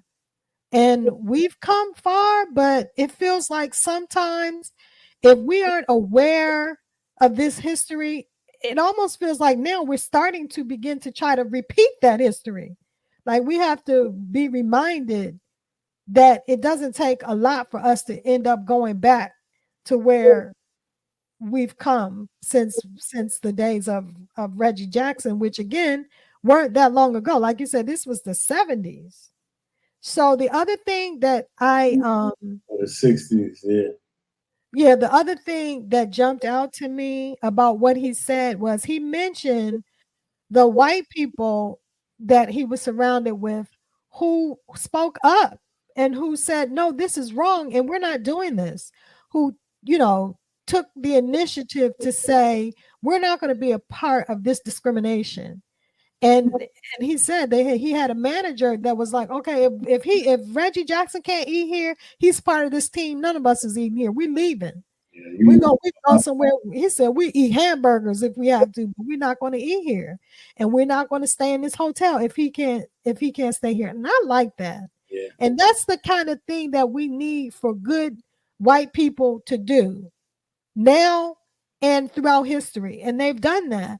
And that's what we need more of. People who are going to stand up and say, I don't care what color I am and what color this person is right and wrong is wrong. And this is wrong. And this should not be allowed to happen. So I think whoever you are, if you have the power to influence right versus wrong, then that's what you should do. Speak up, speak out, do what you can do. I couldn't agree more. Let us move on. Am I tripping? Hey. Am I tripping? We got me. Hey. Am I tripping? Oh. Got me sipping. Got me. Hey. Am I tripping? Hey. So this is where we play the Am I Tripping game. This is a game that was created by Reese Colbert. It's a card game. You can play it at parties. And we just go through different scenarios and talk about it. Say how we feel. You ready? Well, all right. Everyone hates my boss, but he has always looked out for me. I sing my boss's praises to upper management. so they can stay put rather than siding with the rest of the group. Am I tripping? No, because you have your own personal preference. I don't have an issue with that. So, and without knowing why the other group or the other workers, fellow colleagues, do not like you, I think I can't really give an ultimate response, because if they don't like your boss because he said cruel, vile things, then yeah, you are tripping. But if they don't like your boss because he makes them work harder, then I ain't gonna say you tripping. I'm gonna say you tripping, because if you understand anything about office politics, this is not the right move. I think that you are in danger of alienating the rest of the people that you work with, and you don't want to do that when you have to work with people. Well, I guess I was reading it that he was in a one-on-one with the upper management, not saying in front of the rest of his colleagues. Now, if he said it in front of the rest of his colleagues, oh, hell yeah, you tripping. I thought he was saying it. I took it that when he said he gets a chance to praise his boss, he does, but I didn't think it was in others, because he knew that others didn't like him. So I wouldn't do it publicly in their faces. Okay. That could be true. But I just feel like if everybody is okay, here's the question. How do you know that everybody else hates the boss? Because they probably talk and chat. Exactly. Right. So you don't think people would be able to sniff out that you not with the rest of the group? Possibly. You know, they could say every time we talk about them, you say nothing. You what? They could say every time we talk about the boss, you never add your words or say anything. Right. So they could be like, well, you know, Joe, do you like him? And you might say, I don't have a problem with him. I see the things he does. I don't like that, but honestly, I don't have a problem with him. Yeah, that can. But to me, as long as you're nice to your colleagues, then I just think that you should judge the boss and not your fellow worker. But see, here's the thing, and you said this. This particular boss looks out for you, but there's a reason why everybody else hates this person. So what if, and let's assume we talk about all Black people, like the rest of the staff is Black and you're Black, and let's say take race out the equation. You want to take race out of the equation? That's what you seem like you're telling me. Take race. You said assume everybody's Black, so race ain't in the equation. Well, I think where I was going is, you may be the one, quote unquote, magical Negro that gets promoted and does well in the workplace, and everybody else doesn't. And so you may hold. This is where I'm going. What if you doing this because it's preserving your position, but you know that everybody else is being treated poorly? Self-preservation is the first law of life. No. That's where I'm out. That's where I'm out. In your scenario, he can't be the only Black person being promoted, because everybody above him is Black. You said, let's assume everybody Black. No, I was talking about the people who are complaining. The people complaining, and the bosses are white. Because if everybody's Black, there ain't no problem, because the higher ups are already Black. Well, let's assume we're talking about in most corporate America, in most corporations, upper management probably is not Black. Right. Okay. That's just how it is based on the numbers. This is a different scenario. So So that's why I'm saying it depends. It depends. So my thing is, if my coworkers are being treated poorly and I'm happen to be the special magical Negro and I'm getting the hookup for whatever reason. Like I could be just that amazing or not. But the point is that I'm not going to sit. I don't feel like I can sit idly by and pump this person up when people are being treated poorly, just because I got in a good position. Now let me So say I may at the very least, I may just remain neutral. I'm not going to pump them up. Okay, See so what I'm saying? this is why her game is good, because it's not concrete. Right. Pumping them up to the bosses in private, and the bosses are not, his superiors. If he pumps his boss up to the boss's superiors, and none of them are saying anything, and it's kept quiet, and they don't know, and he doesn't reveal to the rest of his colleagues that's what he's doing, then no, he ain't tripping. He tripping if he goes down and tells his colleagues, this is what I'm doing. Now, as far as promotions, I'm sorry, this is a game of life. If they bump me up and I'm making $300,000, I'm not going to say, well, they don't like him, so I'm not gonna like him, and that's going to dictate what I do. Like, let me give you a situation. There is a situation that happened similar to this where I worked on the workforce, right? And I remember this guy, when we went to dinner, we were talking about that black person, like, oh, he Uncle Tom. That's what they was calling him. He Uncle Tom. He this, he that. He trying to please. And the brother told us, he was just happening to be sitting at the table. It's like, why are you classifying him as an Uncle Tom? Because he's trying to mend a relationship with the superiors in his office. And white folks do that, y'all might call it brown nosing or kissing ass. Black folks do it, you call him a traitor and an Uncle Tom. Why couldn't it just be networking? Like sometimes, and I tell people all the time, I tell the students up at A&M that are black, like, you cut your nose to spite your face if you feel like you can't open up and have relations with others.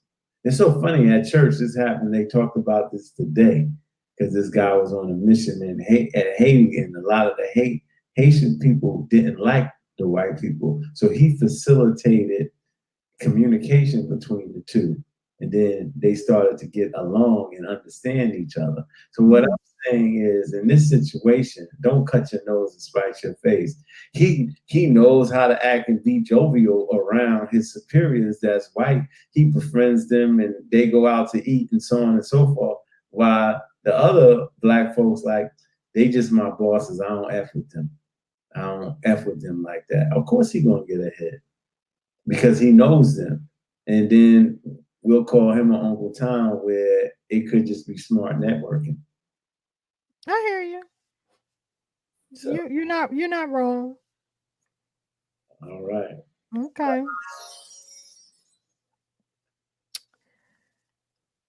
Both of my kids received straight A's on their latest report cards. But when my wife tried to give them money as a reward for getting good grades, I said no. I do not want my kids to feel entitled to gifts or money whenever they do something good, and they need to learn that doing the right thing is reward enough. Am I tripping? No, I don't think so. So you don't think kids should get rewards for doing well? No, I'm not saying that. I do think they should know that that's a reward enough. I'm hoping that these parents, provide for them anyway. Like, if you're providing for them anyway, and they want for nothing, then yeah, you don't need to give them rewards when they get grades. If you got to do that to spark them, then what happens? Like, I'm gonna have to pay you the rest of your life. Sometimes you're right. Getting an A, the proudness that you feel, and the excitement and the happiness that is upon your siblings and your parents and your aunties and uncles' faces, and when they find out that you're an A student, should be rewarded enough. I don't think he's tripping. I don't mind parents giving money for like if they say $20 for an A, $10 for a B, $5 for a C, you know. I don't mind that because that means they're gonna work hard at the end of the semester and they're gonna be like, I got 6 classes, I got 6 A's, that's $120. So you picking both sides though. No, I said he's not tripping. I don't think he is. You said I think the kids should learn that getting good grades is reward enough. That's what he said. But then you said that's cool. You said I agree with that. Right. But then you also said, but you don't mind them getting paid for the grades. Now you can't do both. No, I don't mind them getting paid for the grades. But I'm just saying, I'm only saying he's not tripping in his household. He's not tripping. And somebody elder household that might pay them for the grades. I'm like, so you don't have a problem with him saying no, the kids should not get nothing for good grades. You don't have a problem. You don't say you say he's not tripping. But I did say a disclaimer on that, especially if they're provided for enough. Okay, if he said, okay, so do you believe in giving kids chores? Absolutely. Do you believe in paying kids an allowance for doing chores? Absolutely. Now, I don't think the allowance. You see where I'm going with it? You see where I'm going? I don't think the allowance should be for chores. If I had a maid, I would give my kids allowance anyway. I would help them open a banking account because I would want to teach them, and I think as parents are responsible on how to manage money. Okay, so let me ask you this: if they don't do the chores, do they get the money? Yes. Yeah, but that means I have a maid in the house. So they might have to do some chores, like put your clothes away and I don't know. But if I got a maid vacuuming their rooms and changing their sheets and all of that stuff, nah. I think I agree with you. I don't think he's tripping. I don't think he's tripping. Like if I wanted to give my kids a financial reward for getting good grades, and my husband said, no, I don't think that's a good approach. Let's not do that. I'm not gonna fight him. Yeah. I'm not gonna fight him. It's not that serious. Like if you give them money other ways, like, but if you never give your kids money, then you tripping because of that. I remember my father used to tell this joke, and he would say, a friend of mine had parents that would give them 50 cents for doing chores, and he said his father told him that he was good for nothing. He gonna be good for nothing. In other words, the boy that got the 50 cents. No, my father, his friend got money for being good, but his father told him, "You're gonna be good for nothing." That was his little joke, his play on words.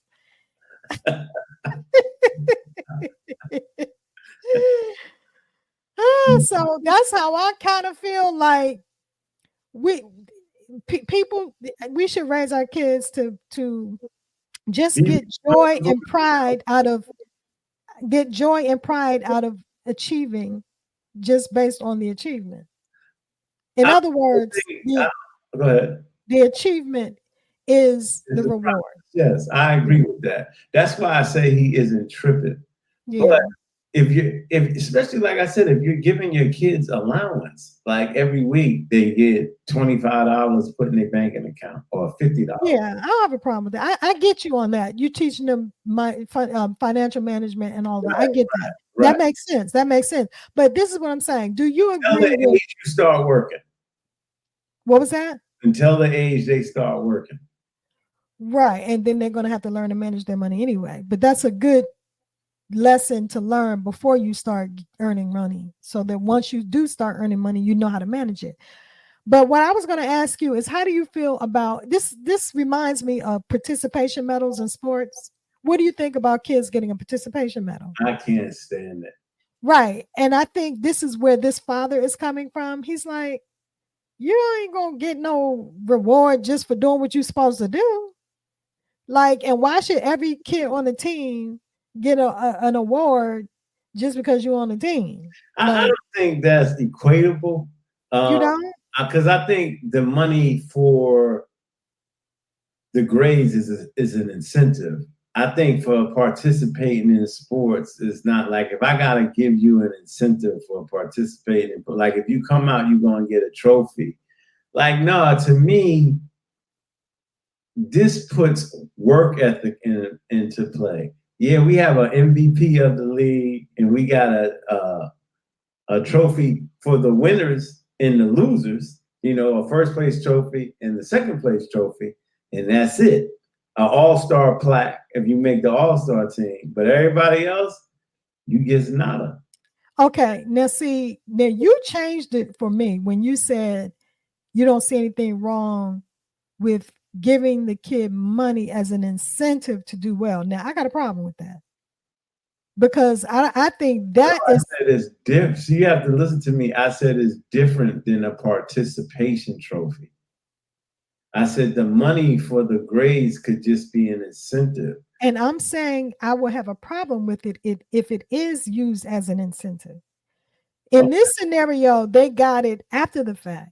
It's not as if you said, okay, like I said earlier, like you said before, $20. Right. I don't agree with that because you shouldn't need an incentive to do what's right and to do what you should do, which is your best and achieve based on that.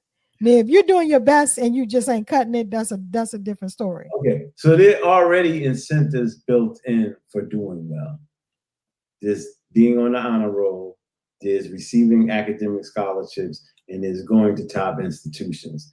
You're right, that's incentive enough. You're just adding another incentive along the lines of it. To me, now, if I give them allowance, then I'm just counting that's it. It's at the end of each semester, so I'm giving it to them 4 times a year. But I get what you're saying. I don't think they be incentivized. Right. Like I have discussions with Justin, our son Justin, about making his bed. Like he doesn't understand why he needs to make his bed up and why I make my bed up every morning. Right. And I try to explain it to him and he's not getting it. And so I finally said to him, it's not about, because what they'll say is, I don't understand why I got to make my bed up because I'm just going to get right back in it. Right.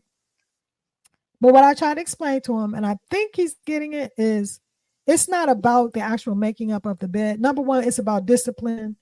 Yeah, it's about starting your routine. It's about starting your day with an accomplishment. To me, it's like when you make your bed up, that's my first accomplishment for the day, and it sets the tone.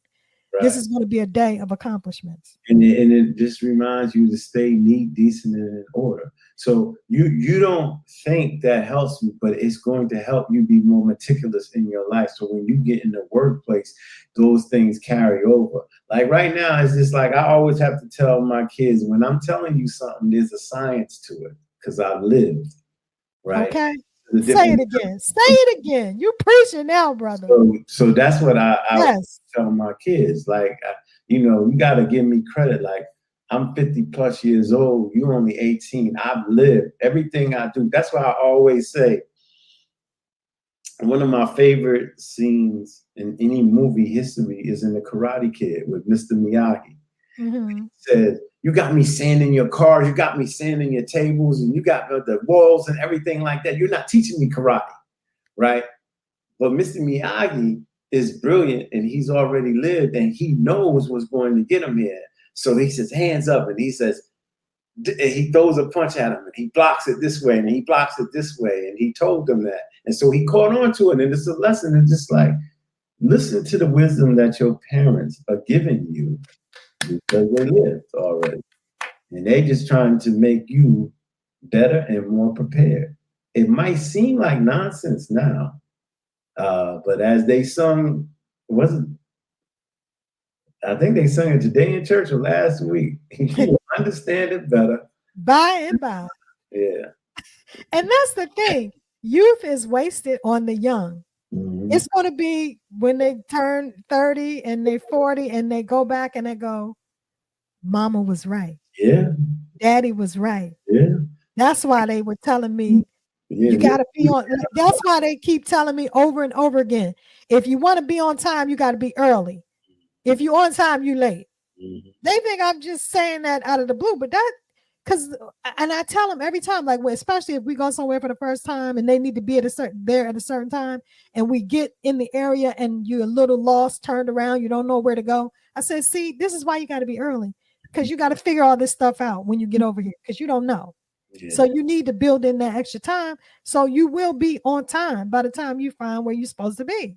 So in the Jesse Owens movie with, I forgot this actor's name, dark-skinned guy, he got big nostrils, but he played the original one in black and white. And so when Jesse Owens was in Berlin in the 1936 Olympics, he was doing a high jump, and every time he would go to jump, they would shoot the gun and they would say default.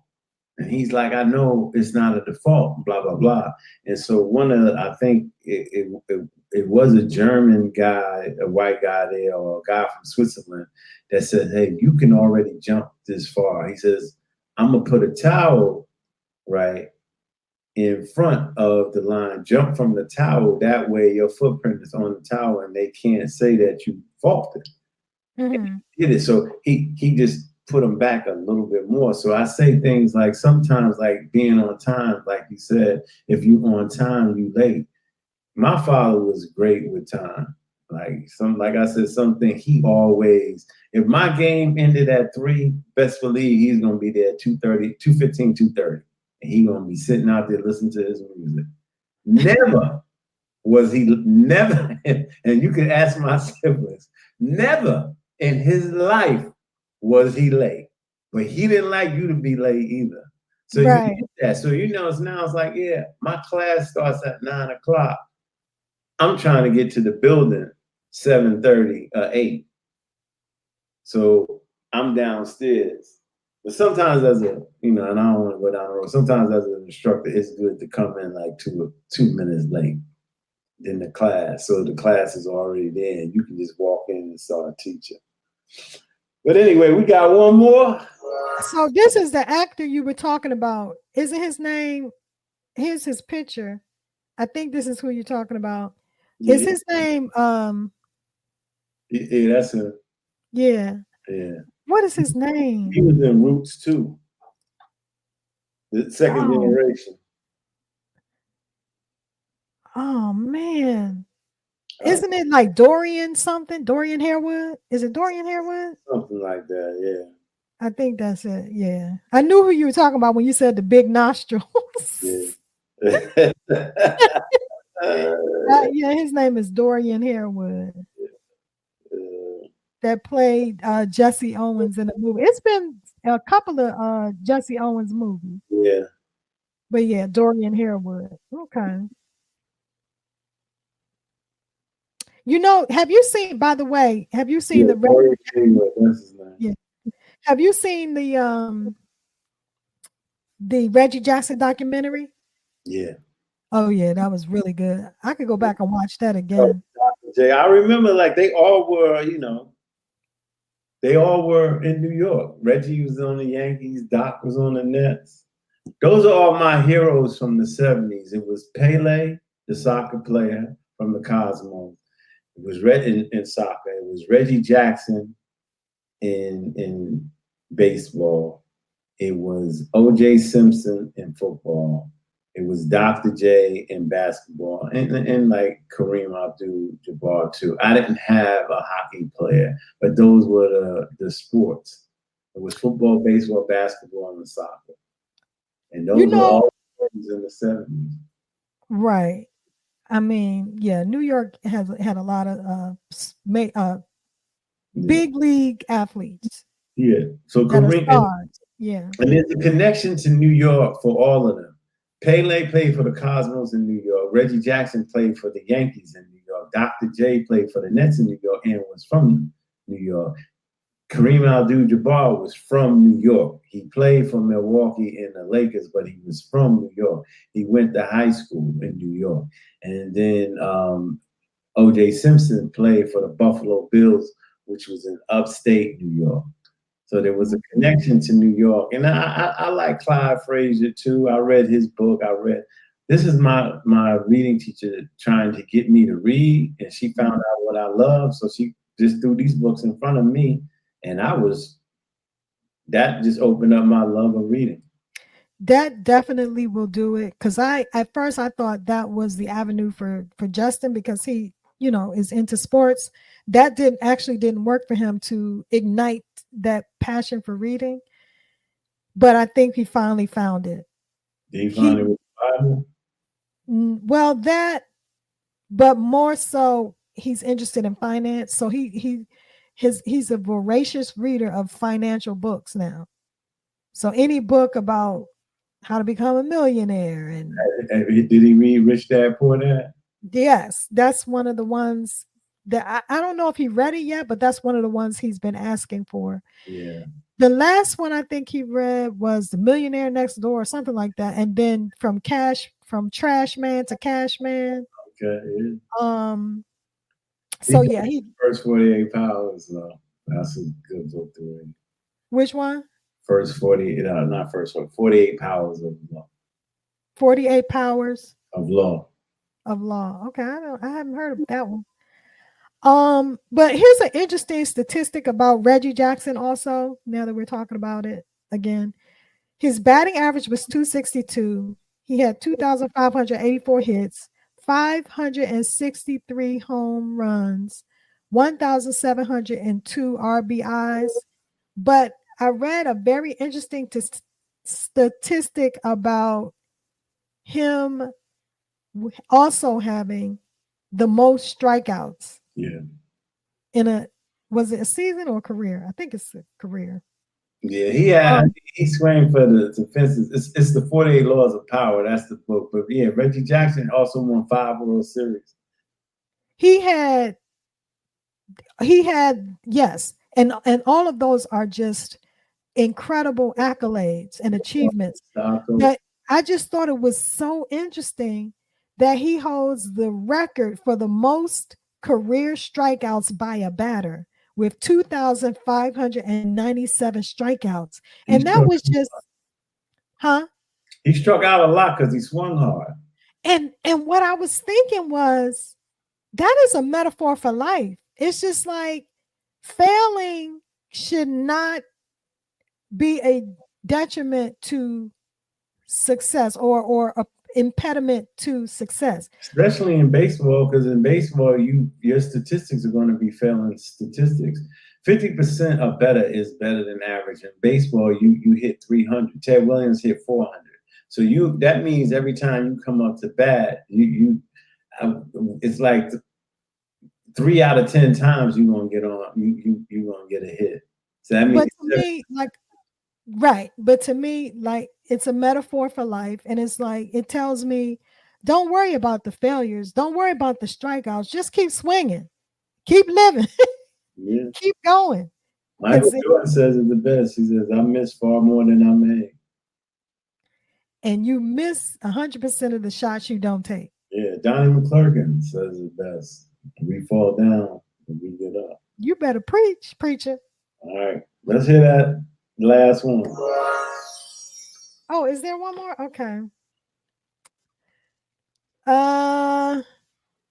The most I will tip for a takeout order is $5, regardless of the order amount. Am I tripping?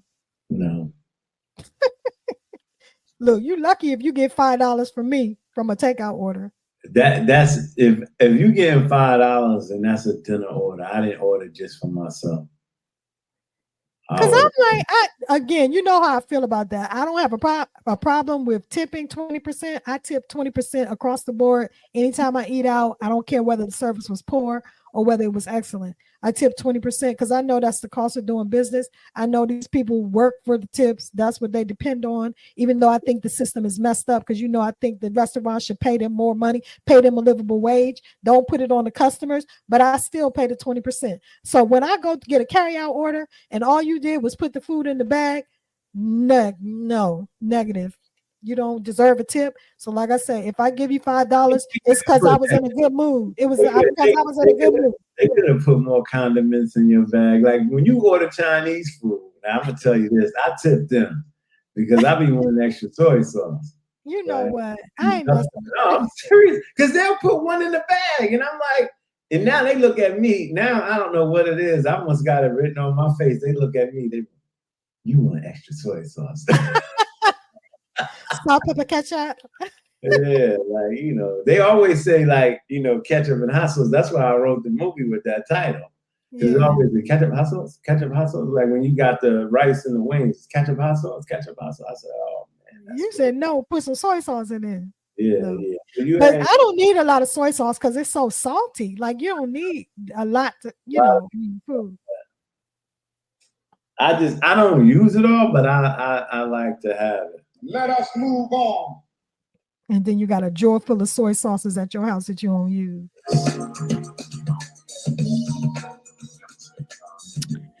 Well, all right. So today, as our little known Black history fact, we want to highlight Arthur Wergs Mitchell Sr. Arthur Wergs Mitchell Sr. was born on December 22nd, 1883 in Lafayette, Alabama. He was a United States representative from Illinois and a civil rights activist. He represented Illinois' 1st congressional district for his entire congressional career from 1935 to 1943. And during that time, he was the only African American in Congress. A supporter of the New Deal, Mitchell was the first African American to be elected to the United States Congress as a Democrat. Arthur Wergs Mitchell Sr. died on May 9, 1968 in Petersburg, Virginia. Arthur Wergs Mitchell Sr., our little known Black history fact. He also was a member of Phi Beta Sigma. Well, you better go ahead on and say it then. Do you know where he went to college? I don't. Do you? No. Let me see. Let me see if I can Google it real quick.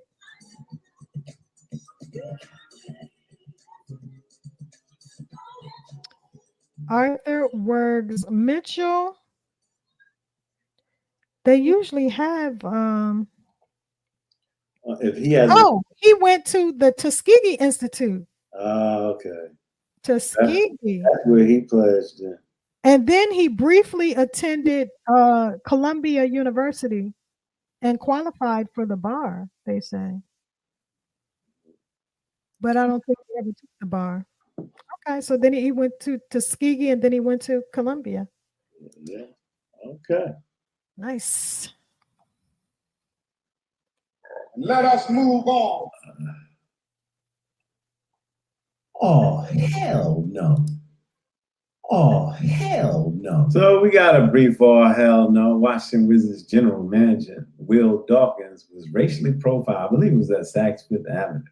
Mm-hmm. And they have since apologized to him. When I was in Saks Fifth Avenue in San Francisco, I can say I didn't receive any of that.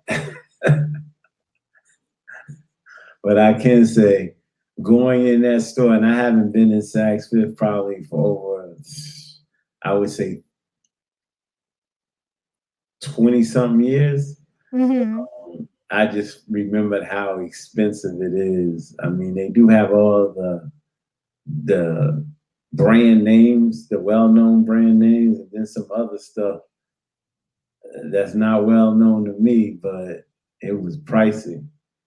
I was looking at a suit. I looked at the jacket. The jacket said $2,800 and the pants was $2,100. I said, this is a $4,700 suit. I said, great, Google, but he makes that type of money. And I don't know. That's all I have for that. So it's all hell no. Was it Saks Fifth? Yes, it was. Okay, what you got to say?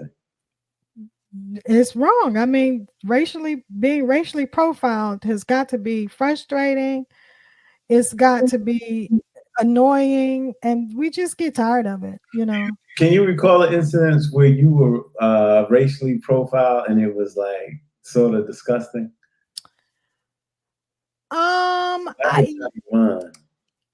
You what? I can tell you mine. Like, I've been racially profiled a lot, but I can tell you two that was absolutely horrible.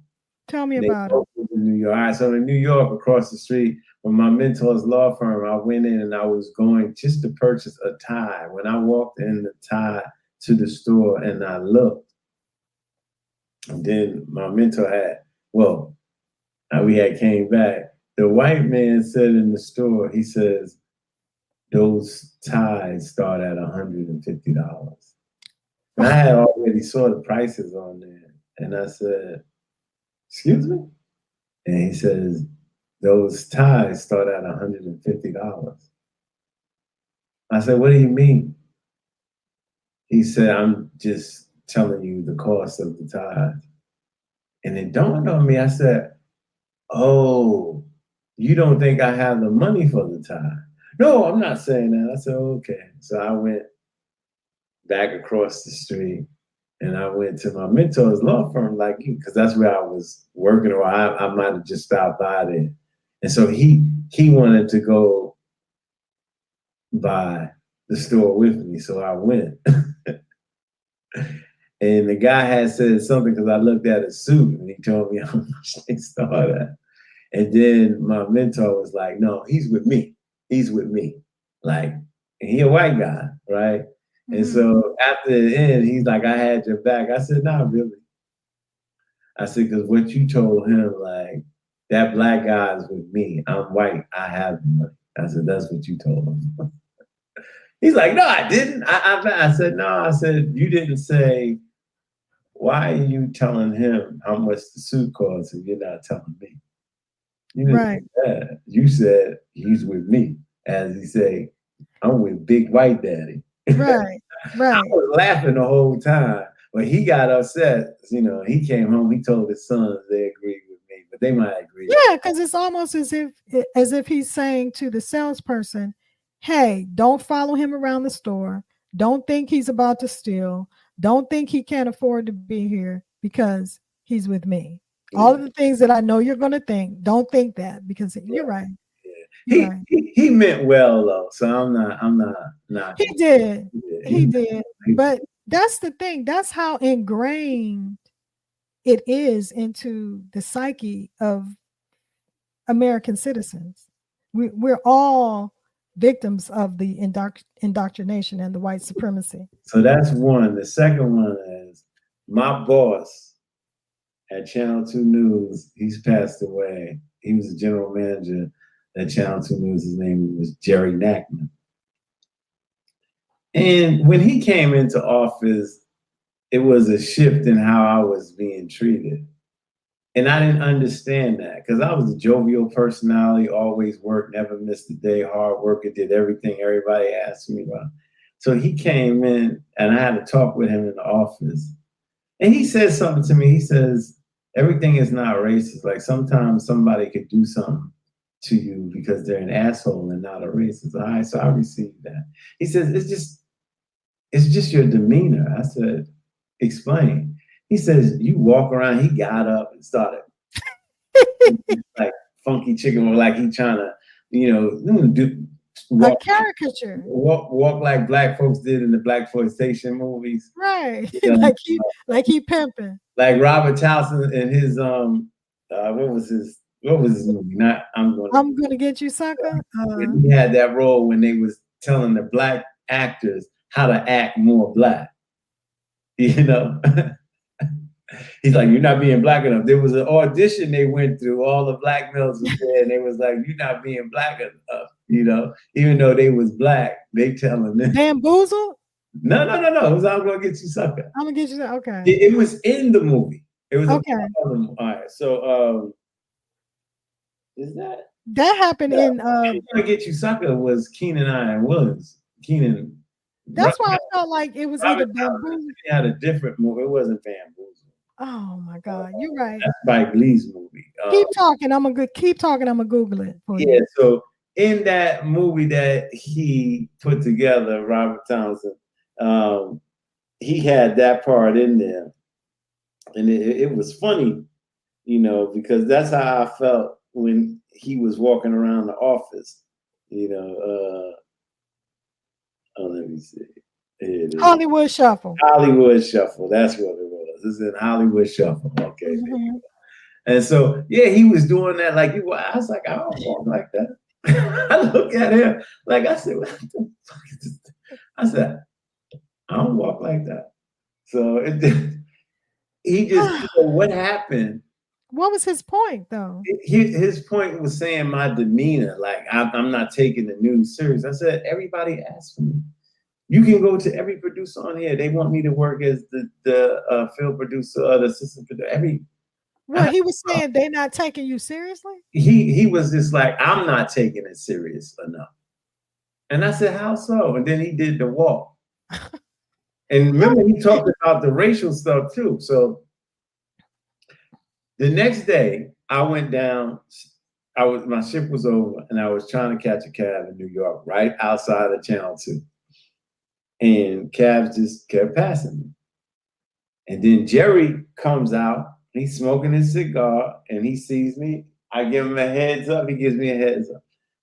This taxi passed me. And then he slows down for these two white ladies that were maybe 50 yards, not even 50 yards, like 20 yards up the block. Not even 20 yards, 10 yards. It was close. But he stopped. And they said, sir, I think this gentleman was waiting, pointing to me. Right? And I looked at them like, oh, don't open the door for me because he's going to pull off. And I hesitated to go. And they said, sir, you were here first. Come on, this is your cab, right? And so I started, the man yelled at them, was like, are you getting in? And she said, sir, this gentleman was here first, like being a very nice. See, we just talked about that, didn't we? That's what it takes. Yes, so go. She did that, and as I'm running up, he pulls off.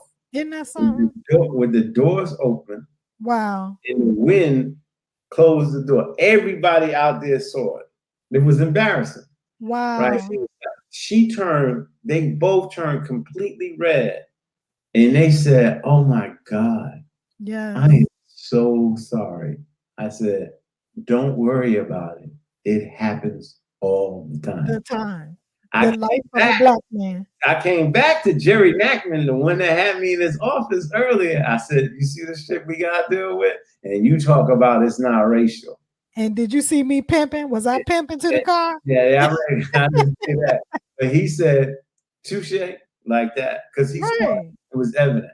And then the next day he asked me, why do you think he pulled off? I said, you know why he pulled off? He ain't want a black person in the car. He thought I was going to Brooklyn. He thought I could rob him or I was going to jump the fare. One of those. Right. So those are the two of the many times I've been racially profiled. Okay, well, let me tell you, and this is the dilemma of being black in America.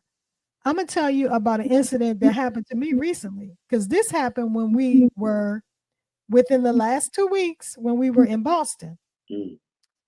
So after a game, the whole team and the parents go out to breakfast at a local diner. Oh, it was an early game.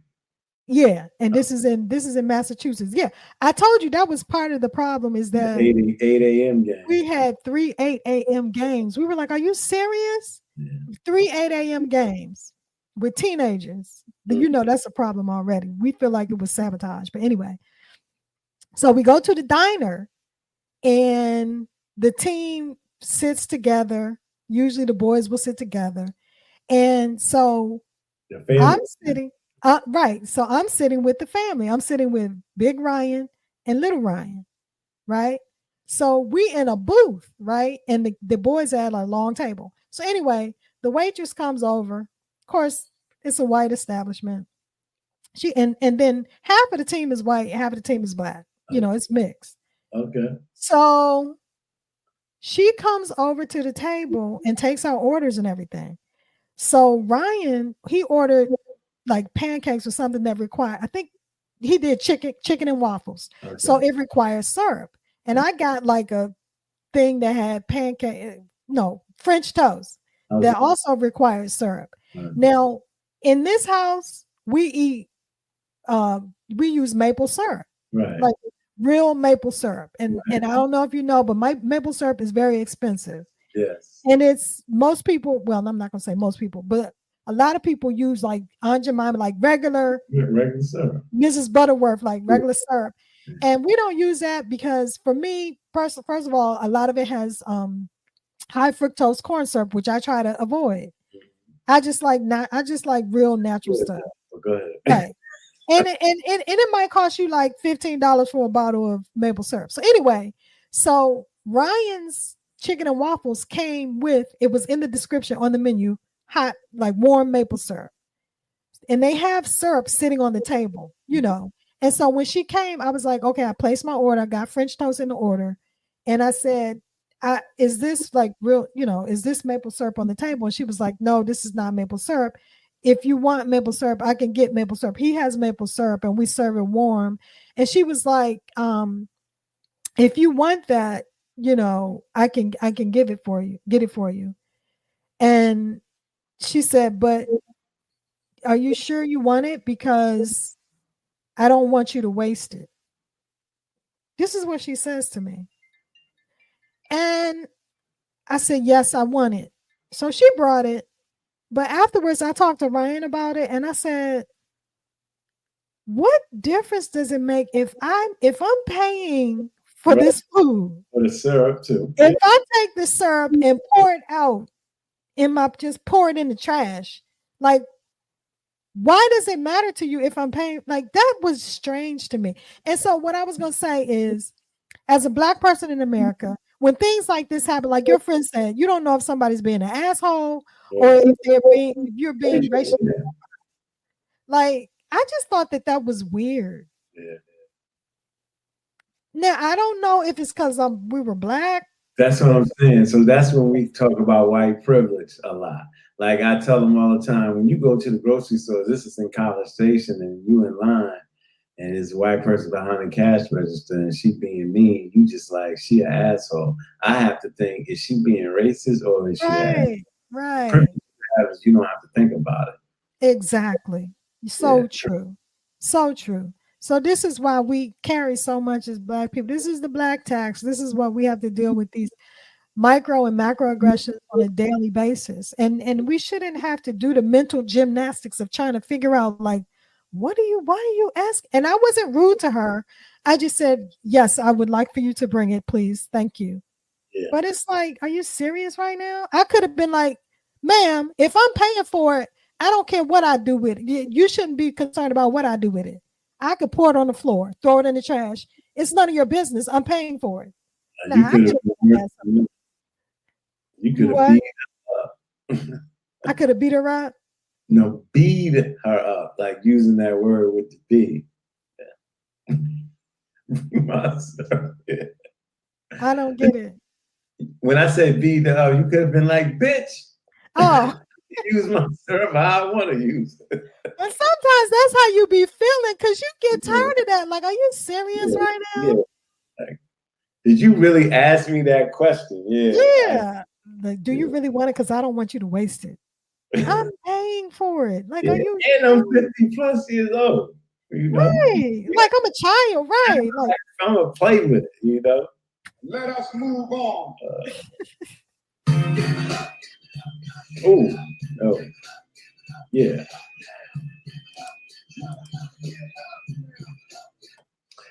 Yeah, we're gonna give it up to Denver's income plan for the homeless. What they did was, I think they did it with 1,000 people. They gave $1,000 a month to each one of the homeless people, and within a year's time, they said a great percentage of those folks. It was 800 people from Colorado. 800 people, okay. Mm-hmm. And the majority of them got houses, apartments the following year? That's what that's what they said. They said individuals who received the lump sum or $1,000 a month payments were more likely to find a stable full-time job than before they received the basic income. Yeah. That's what you need, just a little bit of cash. Exactly. So yeah, this should, I hope this begins to gain traction throughout. Yeah, and people have to adopt that program too. Yes. Move on.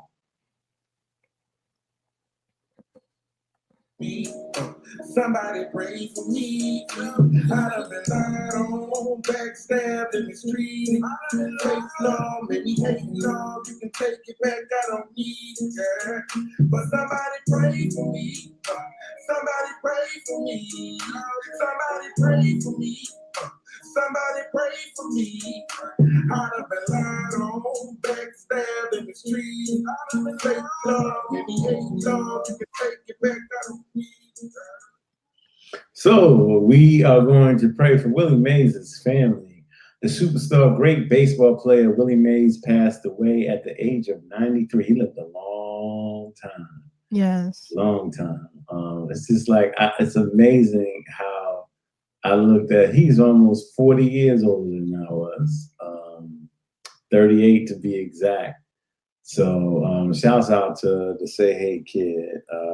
Probably a lot of people say he's the best baseball player ever because during his time when he first started, like a lot of Major League Baseball players, he had to go into the military, and I think he had to serve 2 years. He winded up with 63 home runs, something like that. And he surely would have broke the 700 mark if he would have played those 2 seasons, healthy. So shout out to Willie Mays. That was sad to hear. I didn't see his career, just like very, very end of it, because he was already older.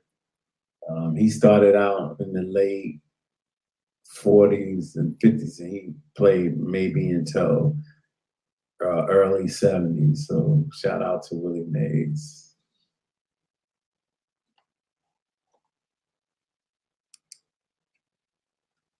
All righty. It's kind of smooth today. Yeah. So we want to wrap up the show first.